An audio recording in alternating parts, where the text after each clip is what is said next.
ಹಿಂದಿ ಭಾಷೆಯ ಕವಿಯಾದಂಥ ಜಾವೇದ್ ಅಖ್ತರ್ ಅವರು ಬರೆದಂಥ ಒಂದು ಕವನವನ್ನು ಭಾಮಾ ಕನಕರವರು ಕನ್ನಡಕ್ಕೆ ಅನುವಾದಿಸಿದ್ದಾರೆ. ಆ ಕವನದ ಶೀರ್ಷಿಕೆ ದುಃಖ ಮಾರಾಟಕ್ಕಿದೆ. ಈ ಕವನದ ಕುರಿತು ಇವತ್ತು ವಿಮರ್ಶೆ ಮಾಡುವವರು ಕೇಶವ್ ಶರ್ಮಾ ಸರ್ ಅವರು. ಕೇಶವ್ ಶರ್ಮಾ ಸರ್ ಅವರಿಗೆ ಸ್ವಾಗತ. ಈಗ ಕೇಶವ್ ಶರ್ಮಾ ಸರ್ ಅವರ ಒಂದು ಸಣ್ಣ ಪರಿಚಯವನ್ನು ಮಾಡಿಕೊಡುವೆ. ಮೂಲತಃ ಇವರು ದಕ್ಷಿಣ ಕನ್ನಡ ಜಿಲ್ಲೆಯ ಬಂಟ್ವಾಳ ತಾಲೂಕಿನ ಕೋಡಂದೂರಿನವರು. ಇವರು ಹವ್ಯಾಸಿ ಯಕ್ಷಗಾನದ ಕಲಾವಿದರಾಗಿ ಕೂಡ ಗುರುತಿಸಿಕೊಂಡಿದ್ದಾರೆ. ಕುವೆಂಪು ವಿಶ್ವವಿದ್ಯಾನಿಲಯದ ಕನ್ನಡ ಪ್ರಾಧ್ಯಾಪಕರಾಗಿ ಸೇವೆ ಸಲ್ಲಿಸಿ ಈಗ ನಿವೃತ್ತ ಹೊಂದಿದ್ದಾರೆ. ಇವರು ಪ್ರಾಚೀನ ಕನ್ನಡ ಸಾಹಿತ್ಯದಲ್ಲಿ ಹೆಣ್ಣಿನ ಪರಿಕಲ್ಪನೆ ಎಂಬ ವಿಷಯದ ಕುರಿತು PhD ಅನ್ನು ಕೂಡ ಪಡೆದುಕೊಂಡಿದ್ದಾರೆ. ಇವರ ಕೃತಿಗಳನ್ನು ನೋಡೋದಾದರೆ ಆಧುನಿಕ ವಿಮರ್ಶೆ, ತತ್ವ ಮತ್ತು ಪ್ರಯೋಗಗಳು, ಮಾರ್ಕ್ಸ್ವಾದ ಮತ್ತು ಅನ್ಯವಾದಗಳು, ಮಾರ್ಕ್ಸ್ವಾದಿ ಮೀಮಾಂಸೆ, ಪ್ರಭು ಸಂಹಿತೆ ರೂಪಗಳು, ಸಾಹಿತ್ಯ ಮತ್ತು ತತ್ವಜ್ಞಾನ, ಸ್ತ್ರೀ ಮತ್ತು ರಾಜಕಾರಣ, ಸ್ತ್ರೀವಾದಿ ಪರಿಕಲ್ಪನೆಗಳು, ಕ್ರಿಯೆ ಶ್ರೀಯುತರು ಬರೆದಿದ್ದಾರೆ. ಇದಿಷ್ಟು ನನಗೆ ಸಿಕ್ಕವರ ಕಿರು ಪರಿಚಯ. ಈಗ ದುಃಖ ಮಾರಾಟಕ್ಕಿದೆ ಎಂಬ ಅನುವಾದ ಕವನದ ಕುರಿತು ಕೇಶವ್ ಶರ್ಮಾ ಅವರು ಮಾತಾಡಬೇಕು. ಎಲ್ಲರಿಗೂ ನಮಸ್ಕಾರ. ನಾನು ಒಂದು ಸಣ್ಣ ಘಟನೆಯಿಂದ ಶುರು ಮಾಡ್ತಾ ಇದ್ದೀನಿ. ಒಂದು ದಿನ 40 ಜನ ವಿದ್ಯಾರ್ಥಿಗಳು ಕ್ಲಾಸಲ್ಲಿ ಕೂತಿದ್ದ ಆ ವೇಳೆಗೆ ಅಧ್ಯಾಪಕರು ಕ್ಲಾಸಿನ ಒಳಗಡೆ ಬಂದು ಒಂದು ಪದ್ಯವನ್ನು ವಿದ್ಯಾರ್ಥಿಗಳಿಗೆ 40 ಜನ ವಿದ್ಯಾರ್ಥಿಗಳಿಗೆ ಒಂದೇ ಪದ್ಯವನ್ನ ಹಂಚಿ ಈ ಪದ್ಯವನ್ನು ಓದಿ ಅಂತ ಹೇಳ್ತಾರೆ. ಈ ಪದ್ಯವನ್ನು ಓದಿದ ಮೇಲೆ ವಿದ್ಯಾರ್ಥಿಗಳಿಗೆ ಹೇಳ್ತಾ ಇರೋರು, ಈ ಪದ್ಯದ ಬಗ್ಗೆ ನಿಮಗೆ ಏನು ಅನ್ನಿಸ್ತು ಅದನ್ನ ಹೇಳಿ. ಆವಾಗ ಆ 40 ಜನ ವಿದ್ಯಾರ್ಥಿಗಳು 40 ತರಹದ ಅಭಿಪ್ರಾಯಗಳನ್ನ ಹೇಳ್ತಾ ಹೋಗ್ತಾರೆ. ಈ ಪದ್ಯವನ್ನು ಓದುವಾಗ ನಮಗೆ ಈ ಅನುಭವಗಳಾಯಿತು ಅಂತ 40 ಜನ ವಿದ್ಯಾರ್ಥಿಗಳು 40 ಅಭಿಪ್ರಾಯಗಳನ್ನ ಮಂಡಿಸ್ತಾ ಹೋಗ್ತಾರೆ. ಈ ಅಭಿಪ್ರಾಯಗಳು ಎಲ್ಲವೂ ಕೂಡ ಒಂದೇ ಆಗಿರ್ಲಿಲ್ಲ. ಒಬ್ಬೊಬ್ಬರು ಒಂದೊಂದು ತರಹದ ಅಭಿಪ್ರಾಯಗಳನ್ನ ಮಂಡಿಸ್ತಾ ಹೋದ್ರು. ಪ್ರಾಯೋಗಿಕ ವಿಮರ್ಶೆ ಅಂದ್ರೆ ಅದು. ಐ.ಎ. ರಿಚರ್ಡ್ ಆ ದಿವಸ ಪ್ರಾಯೋಗಿಕ ವಿಮರ್ಶೆಯನ್ನು ಶುರು ಮಾಡದ. ಅದಕ್ಕೆ ಪೂರ್ವ ಸಿದ್ಧತೆಯನ್ನು ಏನೂ ಅವನು ಮಾಡಿರಲಿಲ್ಲ. ಆ ಪದ್ಯವನ್ನು ಓದುವ ಕ್ರಮವನ್ನು ವಿದ್ಯಾರ್ಥಿಗಳಿಗೆ ಹೇಳಿಕೊಟ್ಟ. ಪ್ರಾಯೋಗಿಕ ವಿಮರ್ಶೆಯ ಕ್ರಮ ಅಂದರೆ ಪದ್ಯವನ್ನು ಓದುವುದು ಮತ್ತು ಅದರ ಅರ್ಥವನ್ನು ಗ್ರಹಿಸುವುದು. ನಾನು ಇವತ್ತು ಮಾಡುವ ಕೆಲಸವೂ ಕೂಡ ಅದೇ. ಜಾವೇದ್ ಅಖ್ತರ್ ಅವರ ದುಃಖ ಮಾರಾಟಕ್ಕಿದೆ ಅನ್ನುವ ಒಂದು ಕವನವನ್ನ ನಿಮ್ಮ ಮುಂದೆ ವಾಚಿಸ್ತೀನಿ. ವಾಚಿಸಿದ ಮೇಲೆ ನನಗೆ ಏನು ಅದರ ಅರ್ಥಗಳು ಸಿಕ್ಕಿದೆಯೋ ಅದನ್ನ ನಾನು ನಿಮಗೆ ವಿವರಿಸ್ತಾ ಹೋಗ್ತೀನಿ. ಒಂದು ಅರ್ಥದಲ್ಲಿ ಜಾವೇದ್ ಅಖ್ತರ್ ಅವರು ಹಿಂದಿಯಲ್ಲಿ ಮತ್ತು ಉರ್ದುವಿನಲ್ಲಿ ಬಹಳ ಕವಿತೆಗಳನ್ನು ಬರೆದಂತಹ ಕವಿ. ಆದ್ರೆ ಜಾವೇದ್ ಅಖ್ತರ್ ಅವರಿಗೆ ಹೆಸರನ್ನು ತಂದು ಕೊಟ್ಟಿದ್ದು ಅವರ ಚಲನಚಿತ್ರ ಗೀತೆಗಳು. ಅವರು ಚಲನಚಿತ್ರ ಗೀತೆಗಳನ್ನ ಅನೇಕ ಚಲನಚಿತ್ರ ಗೀತೆಗಳನ್ನ ಬರೆದ್ರು. ಕೆಲವು ಬಹಳ ಪ್ರಚಾರಕ್ಕೆ ಬಂದು, ಮತ್ತೆ ಕೆಲವು ಹಾಗೆ ಹೋಯಿತು, ಎಲ್ಲವೂ ಆಗಿದೆ. ಆದ್ರೆ ಒಂದು ಅಂಶವನ್ನ ನಾನು ಗಮನಿಸಿದೆ. ಜಾವೇದ್ ಅಖ್ತರ್ ಅವರು ಬರೆದ ಕೆಲವು ಚಲನಚಿತ್ರ ಗೀತೆಗಳಿದೆಯಲ್ಲ, ಅದನ್ನ ಅಕ್ಷರಸ್ಥರು ಕೇಳಿಸಿಕೊಂಡ್ರು, ಅನಕ್ಷರಸ್ಥರು ಕೇಳಿಸಿಕೊಂಡ್ರು. ಅಕ್ಷರಸ್ಥರಿಗೂ ಅದು ಅರ್ಥ ಆಯಿತು, ಅನಕ್ಷರಸ್ಥರಿಗೂ ಅದು ಅರ್ಥ ಆಯಿತು. ಅಂದ್ರೆ ಜಾವೇದ್ ಅಖ್ತರ್ ಅವರು ಬರೆಯುವ ಪದ್ಯಗಳೆಲ್ಲವೂ ಕೂಡ ಎಲ್ಲರಿಗೂ ಅರ್ಥ ಆಗುವ ಬಗೆಯದು. ಅದು ಎಲ್ಲರಿಗೂ ತಲುಪುತ್ತೆ, ಎಲ್ಲರಿಗೂ ಮುಟ್ಟುತ್ತೆ. ಜಾವೇದ್ ಅಖ್ತರ್ ಅವರೇ ಒಂದು ಸಂದರ್ಭದಲ್ಲಿ ಏನ್ ಹೇಳ್ತಾರೆ ಅಂತಂದ್ರೆ, ಪದ್ಯ ಅನ್ನುವುದು ಈಗ ಅಗತ್ಯ ಇರಬೇಕು, ಈಗಿನ ಅಗತ್ಯಕ್ಕೆ ಅನುಸಾರವಾಗಿ ಪದ್ಯ ಇದ್ರೆ ಮಾತ್ರ ಅದು ಒಳ್ಳೆಯ ಕವನ. ನಮ್ಮ ಪ್ರಸ್ತುತ ಸನ್ನಿವೇಶಕ್ಕೆ ಯಾವುದು ಅಗತ್ಯವೋ ಅದನ್ನ ನಾವು ಬರೆದಾಗ ಮಾತ್ರ ಆ ಕವನ ನಮಗೆ ಪ್ರಸ್ತುತ ಅಂತ ಅನ್ನಿಸುತ್ತೆ, ಇಲ್ಲದಿದ್ರೆ ಪ್ರಸ್ತುತ ಅಂತ ಅನ್ನಿಸಲ್ಲ. ಇವತ್ತು ನಾನು ಓದುತ್ತಿರುವ ಪದ್ಯವೂ ಕೂಡ ಹಾಗೆ ದುಃಖ ಮಾರಾಟಕ್ಕಿದೆ. ಮೊದಲು ನಾನು ಕವಿತೆಯನ್ನ ಓದ್ತಾ ಹೋಗ್ತೀನಿ. ಮಾರಾಟಕ್ಕಿದೆ ದುಃಖ ಸಂತೆಯಲ್ಲಿ, ದುಃಖ ದುಬಾರಿ. ಲಹರಿಗಳ ಅಂಗಡಿ ನಡೆಯಿತೆಂದರೆ ಭಾವನೆಗಳ ಗಿರಾಕಿ. ಸಣ್ಣ ಪುಟ್ಟ ದುಃಖದ ಗೊಂಬೆಗಳನ್ನು ಚೌಕಾಶಿ ಇಲ್ಲದೆ ಖರೀದಿಸುತ್ತಾನೆ. ನನ್ನ ದುಃಖಕ್ಕೆ ಯಾವತ್ತೂ ಒಳ್ಳೆಯ ದರವೇ ಸಿಕ್ಕಿದೆ. ಆದರೆ ಇಂದಿನ ದುಃಖ ಯಾವ ಅಂಗಡಿಯಲ್ಲಿ ಇಡಲೂ ನಾಲಾಯಕು. ಮೊದಲ ಸಲ, ಈಗ ನಾಚಿಕೆ ನನಗೆ. ಈ ದುಃಖ ಮಾರಾಟಕ್ಕೆ ಇಲ್ಲ. ಕವಿತೆ ಬಹಳ ಸಣ್ಣದು. ಈ ಕವಿತೆಯನ್ನು ನಾನು ಮೊದಲೊಮ್ಮೆ ಓದಿದೆ. ಈಗ ಇನ್ನೊಂದು ಸಾರಿ ಇದೇ ಕವಿತೆಯನ್ನು ಓದ್ತೀನಿ. ಮಾರಾಟಕ್ಕಿದೆ ದುಃಖ ಸಂತೆಯಲ್ಲಿ, ದುಃಖ ದುಬಾರಿ. ದುಃಖ ದುಬಾರಿ ಲಹರಿ ಅಂಗಡಿ ನಡೆಯಿತೆಂದರೆ, ಲಹರಿಗಳ ಅಂಗಡಿ ನಡೆಯಿತೆಂದರೆ ದುಃಖ ದುಬಾರಿ. ಭಾವನೆಗಳ ಗಿರಾಕಿ. ಸಣ್ಣ ಪುಟ್ಟ ದುಃಖದ ಗೊಂಬೆಗಳನ್ನು ಚೌಕಾಶಿ ಇಲ್ಲದೆ ಖರೀದಿಸುತ್ತಾನೆ. ಸಣ್ಣ ಪುಟ್ಟ ದುಃಖದ ಗೊಂಬೆಗಳನ್ನು ಚೌಕಾಶಿ ಇಲ್ಲದೆ ಖರೀದಿಸುತ್ತಾನೆ. ನನ್ನ ದುಃಖಕ್ಕೆ ಯಾವತ್ತೂ ಒಳ್ಳೆ ದರವೇ ಸಿಕ್ಕಿದೆ. ಆದರೆ ಇಂದಿನ ದುಃಖ ಯಾವ ಅಂಗಡಿಯಲ್ಲಿ ಇಡಲೂ ನಾಲಾಯಕು. ಇಂದಿನ ದುಃಖ ಯಾವ ಅಂಗಡಿಯಲ್ಲಿ ಇಡಲೂ ನಾಲಾಯಕು. ಮೊದಲ ಸಲ ಈಗ ನಾಚಿಕೆ ನನಗೆ. ಮೊದಲ ಸಲ ಈಗ ನಾಚಿಕೆ ನನಗೆ. ಈ ದುಃಖ ಮಾರಾಟಕ್ಕಿಲ್ಲ. ಈ ದುಃಖ ಮಾರಾಟಕ್ಕೆ ಇಲ್ಲ. ಪದ್ಯದ ಇಡೀ ಆವರಣವನ್ನು ನೋಡಿದರೆ ನಮಗೆ ಮೊದಲ ಸಾಲಿನಲ್ಲಿಯೇ ಒಂದು ವಾಕ್ಯ ಸಿಗುತ್ತೆ. ಏನು? ಮಾರಾಟಕ್ಕಿದೆ ದುಃಖ. ದುಃಖ ಮಾರಾಟಕ್ಕಿದೆ. ದುಃಖವನ್ನು ಮಾರಾಟಕ್ಕೆ ಇಡುವುದರ ಮೂಲಕ ನಾವೆಲ್ಲರೂ ಏನು ಮಾಡ್ತಾ ಇದ್ದೀವಿ? ಈ ಪ್ರಶ್ನೆಗಳನ್ನು ಮೊದಲ ಸಾಲಿನಲ್ಲಿಯೇ ಕವಿ ಕೇಳ್ತಿದ್ದಾರೆ. ದುಃಖವನ್ನು ಮಾರಾಟಕ್ಕೆ ಇಡಲಾಗಿದೆ. ದುಃಖ ಅನ್ನುವಾಗ ಅದರ ಜೊತೆಗೆ ಇನ್ನೊಂದು ಪದ ಯಾವಾಗ್ಲೂ ಬರ್ತಾ ಇರುತ್ತೆ. ನಮಗೆ ಗೊತ್ತಿಲ್ಲದೆ ಬರ್ತಿರ್ತದೆ. ದುಃಖ ಅಂದಾಗ ನಾವು ಏನ್ ಮಾಡ್ತೀವಿ ಅಂತಂದ್ರೆ ಅದರ ಜೊತೆಯಲ್ಲೇ ಸುಖ ಅನ್ನುವುದನ್ನು ಕೂಡ ನಾವು ಬಳಸ್ತಾ ಇರ್ತೀವಿ. ಈ ದುಃಖ ದಾಟಿದ್ರೆ ಸಾಕಪ್ಪ, ಒಮ್ಮೆ ಸುಖ ಸಿಕ್ಕಿದ್ರೆ ಸಾಕಪ್ಪ ಅಂತ ನಾವು ಹಂಬಲಿಸ್ತಾ ಇರ್ತೀವಿ. ದುಃಖ ಸಾಕು, ಸುಖ ಬೇಕು. ಯಾವಾಗ್ಲೂ ದುಃಖವನ್ನು ನಾವು ನಿರಾಕರಿಸ್ತೀವಿ, ಸುಖವನ್ನು ನಾವು ಆಸ್ವಾದಿಸ್ತೀವಿ. ಇದು ಬಹಳ ಸರಳವಾದಂತಹ ಒಂದು ದ್ವಂದ್ವ ನಮ್ಮ ಜೀವನದ ಉದ್ದಕ್ಕೂ ಕೂಡ ಬರ್ತಾ ಇರತ್ತೆ. ನಾವೆಲ್ಲರೂ ಹೇಳ್ತಾ ಇರ್ತೀವಿ ಏನು ಅಂತಂದ್ರೆ, ದುಃಖ ಸಾಕು ನನಗೆ ಇನ್ನು ಬೇಕಾದ್ದು ಸುಖ ಮಾತ್ರ. ಸುಖ ಅನ್ನುವುದು ಇದೆಯಲ್ಲ, ಸುಖ ಅನ್ನುವುದು ನಾವೆಲ್ಲರೂ ಅಪೇಕ್ಷೆ ಮಾಡುವಂತ ಬಹಳ ದೊಡ್ಡ ಒಂದು ಆಸೆ. ಅದು ನಮ್ಗೆ ಬೇಕಪ್ಪ, ಅದು ಸುಖ. ಸುಖ ಅನ್ನೋದು ಹೇಗಿರುತ್ತೆ ಆಗಿದ್ರೆ, ಸುಖ ಅನ್ನುವುದು ಒಂದು ತರಹದ ಭೋಗ. ಉಪ್ಪು ನೀರನ್ನು ಕುಡಿದ ಮೇಲೆ ಮತ್ತೆ ಮತ್ತೆ ಬಾಯಾರಿಕೆ ಆಗುವ ಹಾಗೆ ಸುಖ ಅನ್ನುವುದು ಇದೆಯಲ್ಲ, ಅದು ನಮ್ಮನ್ನು ಲೋಭಿಗಳನ್ನಾಗಿ ಮಾಡುತ್ತೆ. ಸುಖ ಅನ್ನುವುದು ನಮ್ಮನ್ನು ಹೆಚ್ಚು ಹೆಚ್ಚು ಆಮಿಷಗಳನ್ನು ಉಡ್ತಾ ಇರುತ್ತೆ. ನಾವು ಮತ್ತೆ ಮತ್ತೆ ಮತ್ತೆ ಮತ್ತೆ ಸುಖದ ಕಡೆಗೆ ಹೋಗ್ತಾನೇ ಇರ್ತೀವಿ. ಒಂದು ಸುಖ ಮುಗಿದಾಗ ಇನ್ನೊಂದು ಸುಖ ಬೇಕು ಅಂತ ಅನ್ನಿಸ್ತಾ ಇರುತ್ತೆ. ಯಾವಾಗ್ಲೂ ಹಾಗೆ ನೋಡಿ. ಏನು ಅಂತಂದ್ರೆ, ಸಣ್ಣ ಸಣ್ಣ ವಿಷಯದಿಂದ ಶುರು ಮಾಡಿ ಅತ್ಯಂತ ದೊಡ್ಡ ವಿಷಯದವರೆಗೂ ಕೂಡ ನಮ್ಮ ಸುಖದ ವ್ಯಾಪ್ತಿ ಇರುತ್ತೆ. ಮೊದಲು ನಮಗೆ ಏನು ಸುಖ ಕೊಡ್ತಾ ಇತ್ತು? ಮೊದಲು ಬಾಲ್ಯದಲ್ಲಿ ಒಂದು ಪೆನ್ನನ್ನು ಖರೀದಿಸಿದಾಗ ಸುಖ ಸಿಗುತ್ತೆ. ಪೆನ್ನು ಇಷ್ಟ ಆಗುತ್ತೆ, ಅದು ಸುಖ ಕೊಡುತ್ತೆ.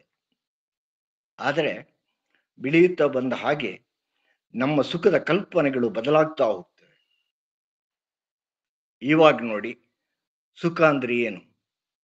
ಸುಖ ಅಂದರೆ ನಮ್ಮ ಕೈಯಲ್ಲಿ ಒಂದು ಮೊಬೈಲ್ ಇರಬೇಕು, ಮನೆಯಲ್ಲಿ ಒಂದು ಫ್ರಿಡ್ಜ್ ಇರಬೇಕು, ಮನೆಯಲ್ಲಿ ಒಂದು ಮಿಕ್ಸಿ ಇರಬೇಕು, ಮನೆಯಲ್ಲಿ ಒಂದು ಟಿವಿ ಇರಬೇಕು, ಕೈಗೊಂದು ಕಂಪ್ಯೂಟರ್ ಇರಬೇಕು. ಇವೆಲ್ಲವೂ ಕೂಡ ನಮ್ಮನ್ನ ಮತ್ತೆ ಮತ್ತೆ ಮುಂದಕ್ಕೆ ಮುಂದಕ್ಕೆ ಮುಂದಕ್ಕೆ ಕರ್ಕೊಂಡು ಹೋಗ್ತಾ ಇರುತ್ತೆ. ಅದು ಸಿಕ್ಕಿಲ್ಲ ಅಂದ್ರೆ ಏನಾಗುತ್ತೆ? ಆವಾಗ ನಮಗೆ ದುಃಖ ಶುರುವಾಗುತ್ತೆ. ಅಯ್ಯೋ, ನಾನು ಇಷ್ಟಪಟ್ಟಂತಹ ಕಂಪ್ಯೂಟರ್ ನಾನು ತಗೊಳ್ಳೋಕೆ ಆಗಿಲ್ಲಲ್ಲ ಅನ್ನುವಾಗ ನನಗೆ ದುಃಖ ಶುರುವಾಗುತ್ತೆ. ಪದ್ಯ ಶುರುವಾಗುವುದು ಅಲ್ಲಿಂದ. ಮಾರಾಟಕ್ಕಿದೆ ದುಃಖ. ಯಾವುದು ಮಾರಾಟಕ್ಕಿದೆ? ದುಃಖ ಮಾರಾಟಕ್ಕಿದೆ. ಎಲ್ಲಿದೆ ಅದು? ಈ ಮಾರಾಟಕ್ಕಿರುವ ದುಃಖ ಎಲ್ಲಿದೆ ಅಂದ್ರೆ ಸಂತೆಯಲ್ಲಿದೆ. ಸಂತೆಯಲ್ಲಿ ಬಿಕ್ರಿ ಆಗ್ತಾ ಇದೆ ದುಃಖ. ನಾನು ನನ್ನ ದುಃಖವನ್ನ ಮಾರಾಟಕ್ಕೆ ಇಟ್ಟು ಬಿಟ್ಟಿದ್ದೀನಿ. ಈ ಮಾರಾಟಕ್ಕೆ ಇಟ್ಟು ಬಿಟ್ಟಿದ್ದರಿಂದ ಏನಾಗಿದೆ? ಸಂತೆಯಲ್ಲಿ ನನ್ನ ದುಃಖವನ್ನು ಕೊಂಡುಕೊಳ್ಳುವವರು ತುಂಬಾ ಜನ ಇರಬಹುದು. ಸುಖವನ್ನ ನಾನು ಮಾರಾಟಕ್ಕೆ ಇಟ್ಟಿಲ್ಲ. ನಾನು ಇಟ್ಟಿದ್ದೀಯೇ ನನ್ನ ದುಃಖವನ್ನ ಮಾರಾಟಕ್ಕೆ ಇಟ್ಟಿದ್ದೇನೆ. ಅದು ಎಲ್ಲಿ? ಸಂತೆಯಲ್ಲಿ. ಸಂತೆಯಲ್ಲಿ ನಾನು ದುಃಖವನ್ನ ಮಾರಾಟಕ್ಕೆ ಇಟ್ಟು ನಾನು ಕಾಯ್ತಾ ಇದ್ದೀನಿ. ಆದರೆ ಕವಿ ಹೇಳ್ತಾರೆ, ದುಃಖ ದುಬಾರಿ. ಯಾವಾಗಲೂ ದುಃಖ ಅನ್ನುವುದು ದುಬಾರಿ. ಇದು ಈ ಕವಿತೆಯ ಬಹಳ ಮುಖ್ಯವಾದಂತಹ ಒಂದು ಸಾಲು. ನನ್ನ ಪ್ರಕಾರ ಈ ಕವಿತೆ ಇಡೀ ಆಶಯವನ್ನ ಇದು ಒಂದು ಸಾಲು ಹೇಳುತ್ತೆ. ದುಃಖ ಅನ್ನುವುದು ದುಬಾರಿ. ಅದು ಅಷ್ಟು ಸುಲಭ ಅಲ್ಲ, ಬಹಳ ದುಬಾರಿ. ಅದಕ್ಕಾಗಿ ನಾವು ಅನೇಕ ರೀತಿಯ ಬೆಲೆಗಳನ್ನು ತೆರಬೇಕಾಗುತ್ತೆ. ದುಃಖ ಇದೆಯಲ್ಲ, ದುಃಖ ಏನ್ ಮಾಡುತ್ತೆ ನಮ್ಮನ್ನ? ದುಃಖ ನಮ್ಮಲ್ಲಿ ಅನೇಕ ರೀತಿಯ ಬೆಲೆಯನ್ನು ತೆರುವ ಹಾಗೆ ಮಾಡಿಬಿಡುತ್ತೆ. ನಾನು ಒಂದು ವಿಷಯವನ್ನು ಇಲ್ಲಿ ಹೇಳೋದಕ್ಕೆ ಇಷ್ಟಪಡ್ತೀನಿ. ಏನು ಅಂತಂದ್ರೆ, ಕವಿ ಹೇಳ್ತಾ ಇರುವುದು ದುಃಖ ದುಬಾರಿ, ಲಹರಿಗಳ ಅಂಗಡಿ ನಡೆಯಿತೆಂದರೆ. ಲಹರಿಗಳ ಅಂಗಡಿ ನಡೆಯಿತೆಂದರೆ ದುಃಖ ದುಬಾರಿ. ಈ ಮನಸ್ಸಿನ ಲಹರಿ ಇದೆಯಲ್ಲ, ಮನಸ್ಸಿನ ಲಹರಿಗಳ ಅಂಗಡಿ ನಡೆಯಿತೆಂದರೆ ದುಃಖ ದುಬಾರಿ. ಇದು ಮನಸ್ಸಿಗೆ ಸಂಬಂಧಪಟ್ಟಿದ್ದು, ಭಾವನೆಗಳಿಗೆ ಸಂಬಂಧಪಟ್ಟಿದ್ದು. ಭಾವನೆ ಅಂದ್ರೆ ಏನು? ಈ ಭಾವನೆಗಳ ಬಗ್ಗೆನೆ ಕವಿ ಏನು ಹೆಚ್ಚು ಹೇಳುವುದಕ್ಕೆ ಹೋಗಲ್ಲ. ಆದ್ರೆ ಹೇಳದೇ ಇರುವ ಅನೇಕ ಅರ್ಥಗಳು ನಮಗೆ ಇದರಲ್ಲಿ ಸಿಗ್ತಾ ಹೋಗುತ್ತೆ, ಜೊತೆಗೇನೆ ಬರ್ತಾ ಹೋಗುತ್ತೆ. ನನಗೆ ಗೊತ್ತಿರುವ ಹಾಗೆ ಈ ಭಾವನೆಗಳು ಇದೆಯಲ್ಲ, ಈ ಭಾವನೆಗಳು ಬಹಳ ವಿಶಿಷ್ಟವಾದ್ದು. ನಮ್ಮ ಭಾವನೆಗಳು ಹೇಗಿದೆ ಅನ್ನುವುದು ಯಾರಿಗೂ ಅನೇಕ ಸಂದರ್ಭದಲ್ಲಿ ಅರ್ಥನೇ ಆಗಲ್ಲ. ಭಾವನೆಗಳು ಬಹಳ ಕಷ್ಟ. ಭಾವನೆಗಳನ್ನ ನಾವು ಇವಾಗ ಇನ್ನೊಂದು ಅರ್ಥದಲ್ಲಿ ಕರೀತಾ ಇದ್ದೀವಿ. ಭಾವನೆ ಅಂದ್ರೆ ಮನಸ್ಸು. ಮನಸ್ಸಿನಿಂದ ಭಾವನೆಗಳು ಹುಟ್ಟಿಕೊಳ್ಳುತ್ತೆ. ಮನಸ್ಸಿನಲ್ಲಿ ಭಾವನೆಗಳು ಹುಟ್ಟಿಕೊಳ್ಳದೆ ಹೋದ್ರೆ ನಾವು ನಿರ್ಲಿಪ್ತರಾಗ್ತೀವಿ, ನಾವು ಸಂತರಾಗ್ಬಿಡ್ತೀವಿ. ನಾವು ಯಾವುದೇ ಈ ವಿಷಯಗಳಿಗೆ, ಹೊರಗಿನ ವಿಷಯಗಳಿಗೆ ಯಾವುದೇ ಸಂವೇದನೆಗಳನ್ನು ನಾವು ವ್ಯಕ್ತಪಡಿಸಲ್ಲ. ಭಾವನೆ ಅತ್ಯಂತ ಸೂಕ್ಷ್ಮವಾದದ್ದು ಈ ಅರ್ಥದಲ್ಲಿ. ಅದು ನಮ್ಮ ಸಂವೇದನೆಗೆ ಸಂಬಂಧಪಟ್ಟಿ. ನಾವು ಎಷ್ಟೆಷ್ಟು ಸೂಕ್ಷ್ಮವಾದಂತಹ ಸಂವೇದನೆಗಳನ್ನು ಒಳಗೊಳ್ತೀವೋ ಅಷ್ಟಷ್ಟು ನಾವು ಜಗತ್ತಿಗೆ ತೆರೀತಾ ಹೋಗ್ತೀವಿ.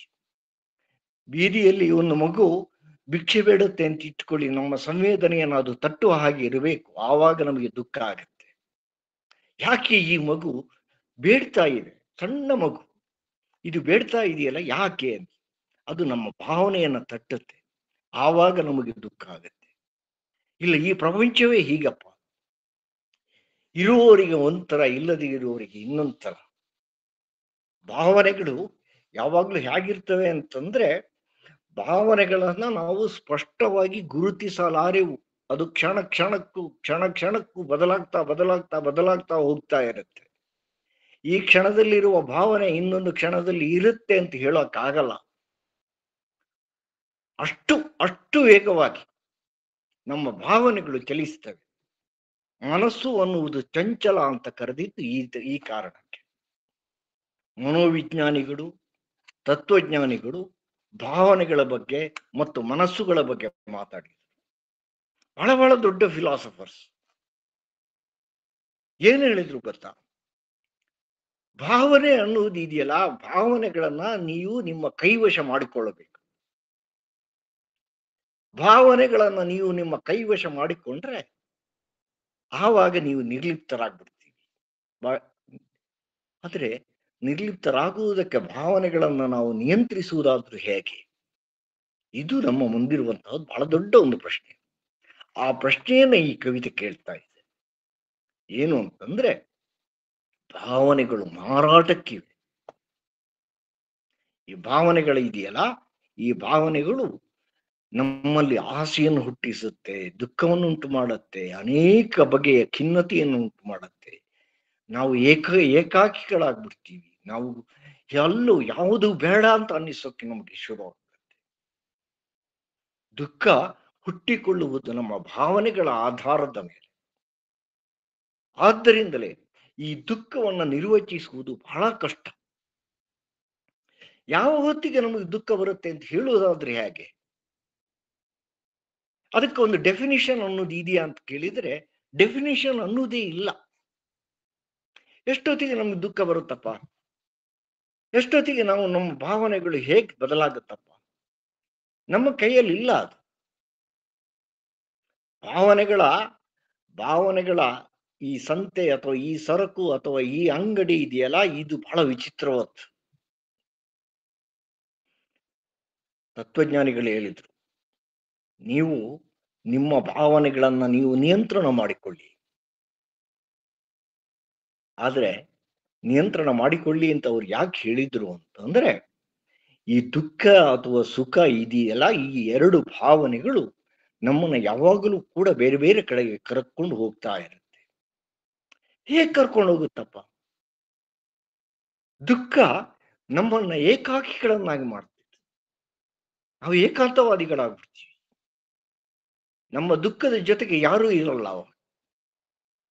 ಎಲ್ಲೋ ಒಂಥರ ಅನ್ನಿಸ್ಬಿಡುತ್ತೆ ನಮ್ಗೆ, ಇಲ್ಲಪ್ಪ, ನಾನು ಇಡೀ ಇಷ್ಟು ದೊಡ್ಡ ಜಗತ್ತಿನಲ್ಲಿ ನಾನು ಒಬ್ಬ ಲೋನ್ಲಿ ಆಗ್ಬಿಟ್ಟಿದ್ದೀನಿ. ನನ್ಗೆ ಯಾರೂ ಇಲ್ಲ ಈಗ ಈ ಕ್ಷಣದಲ್ಲಿ.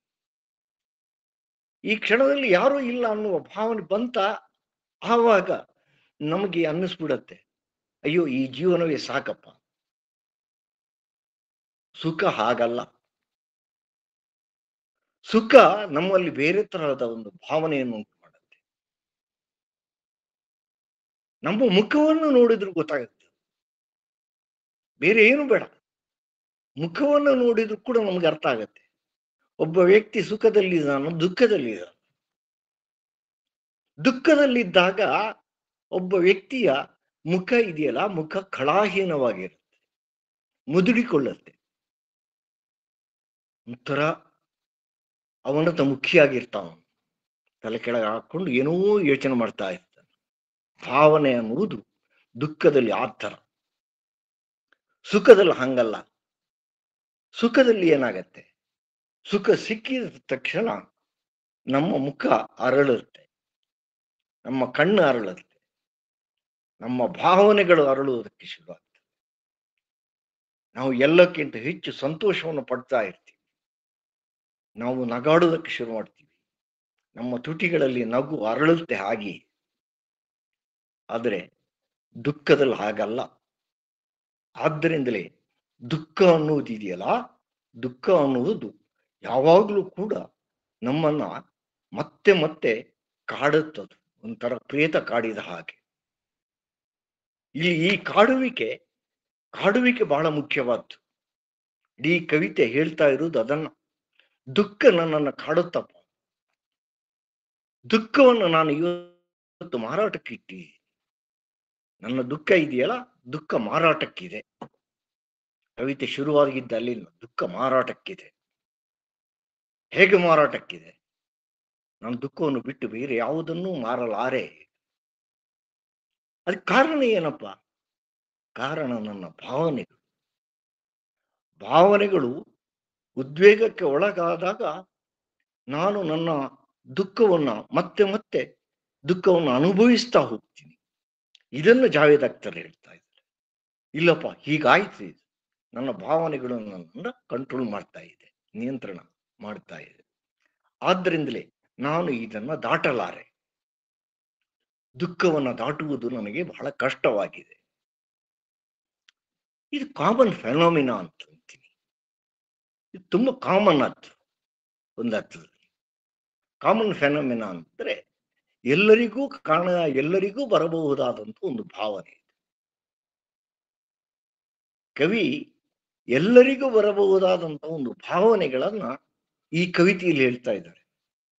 ದುಃಖ ಮತ್ತು ನೋವು ನಮ್ಮನ್ನು ಏನ್ ಮಾಡುತ್ತೆ ಅಂದ್ರೆ, ಆವರಿಸಿಕೊಂಡಾಗ ನಾವು ಒಂದರ್ಥದಲ್ಲಿ ಎಲ್ಲವನ್ನ ಕಳ್ಕೊಂಡವರ ಹಾಗೆ ಇದ್ದು ಬಿಡ್ತೀವಲ್ಲ. ಇದ್ದಾಗ ಏನಾಯ್ತು ಅಂದ್ರೆ, ಇದು ಎಲ್ಲರಿಗೂ ಬರುವ ಭಾವ ಆಗ್ಬಿಡುತ್ತೆ. ದುಃಖ ಎಲ್ಲರಿಗೂ ಇರುತ್ತೆ. ಪ್ರತಿಯೊಬ್ಬ ಮನುಷ್ಯನೂ ಕೂಡ ಇವತ್ತು ಆಧುನಿಕ ಜಗತ್ತಿನಲ್ಲಿ ದುಃಖದಲ್ಲೇ ಇದ್ದಾನೆ. ನಾನು ಅದನ್ನ ಇವತ್ತಿನ ಸಂದರ್ಭಕ್ಕೆ ಹೋಲಿಸಿ ಹೇಳ್ತಾ ಇದ್ದೀನಿ. ಇವತ್ತು ಏನಾಗಿದೆಯಪ್ಪ, ಯಾರನ್ನೇ ನೀವು ಕೇಳಿ ಹೇಗಿದ್ದೀರಿ, ಬಾಯಿ ಮಾತಿಗೆ ಹೇಳ್ಬಿಡ್ತಾರೆ ಚೆನ್ನಾಗಿದ್ದೀನಿ, ಆದ್ರೆ ಅವರ ಮುಖ ಹೇಳ್ತಾ ಇರತ್ತೆ ಅವರು ಚೆನ್ನಾಗಿಲ್ಲ. ಯಾಕೆ ಅಂದ್ರೆ, ನಮ್ಮ ಸಮಕಾಲೀನ ಜಗತ್ತು ಇದೆಯಲ್ಲ, ನಮ್ಮ ಸಮಕಾಲೀನ ಜಗತ್ತು ನಮ್ಮನ್ನು ದುಃಖಿತರನ್ನಾಗಿ ಮಾಡಿದೆ. ದುಃಖಿತರನ್ನಾಗಿ ಮಾಡಿದ್ದರಿಂದ ನಾವು ಅದನ್ನು ದಾಟಲಾರೆವು. ಈಗ ಬನ್ನಿ, ಜಾವೇದ್ ಅಖ್ತರ್ ಮೊದಲು ಒಮ್ಮೆ ಕವಿತೆಯನ್ನು ಬರೆಯುವುದಕ್ಕಿಂತ ಮೊದಲು ಹೇಳಿದಂತಹ ಮಾತು ಏನು ಹೇಳಿದ್ರು ಅಂದ್ರೆ, ಕವಿತೆ ಅನ್ನುವುದು ಪ್ರಸ್ತುತ ಸನ್ನಿವೇಶಕ್ಕೆ ಸೂಟೇಬಲ್ ಅಂತ ಅನ್ನಿಸಿದ್ರೆ ಮಾತ್ರ ಆ ಕವಿತೆ ಅತ್ಯುತ್ತಮವಾದಂತಹ ಒಂದು ಕವಿತೆ ಆಗತ್ತೆ. ಇಲ್ಲದೆ ಇದ್ರೆ ಅದು ಅತ್ಯುತ್ತಮ ಕವಿತೆ ಆಗಲಾರ. ಈ ಕವಿತೆ ನನಗೆ ಮೊದಲ 4 ಸಾಲುಗಳನ್ನು ಓದಿದಾಗಲೇ ನನಗೆ ತಟ್ಟಿಬಿಡ್ತು.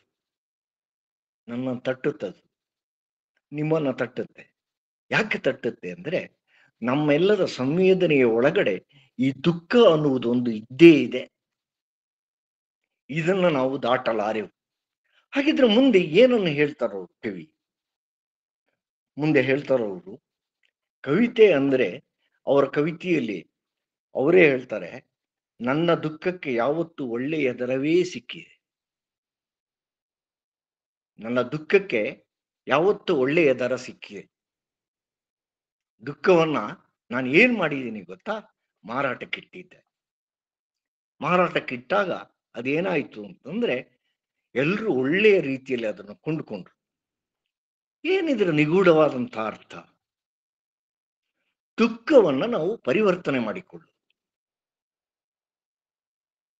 ನಾನು ಇನ್ನೊಂದು ಪ್ರಕರಣವನ್ನು ನಿಮ್ಮ ಗಮನಕ್ಕೆ ತರ್ತೀನಿ.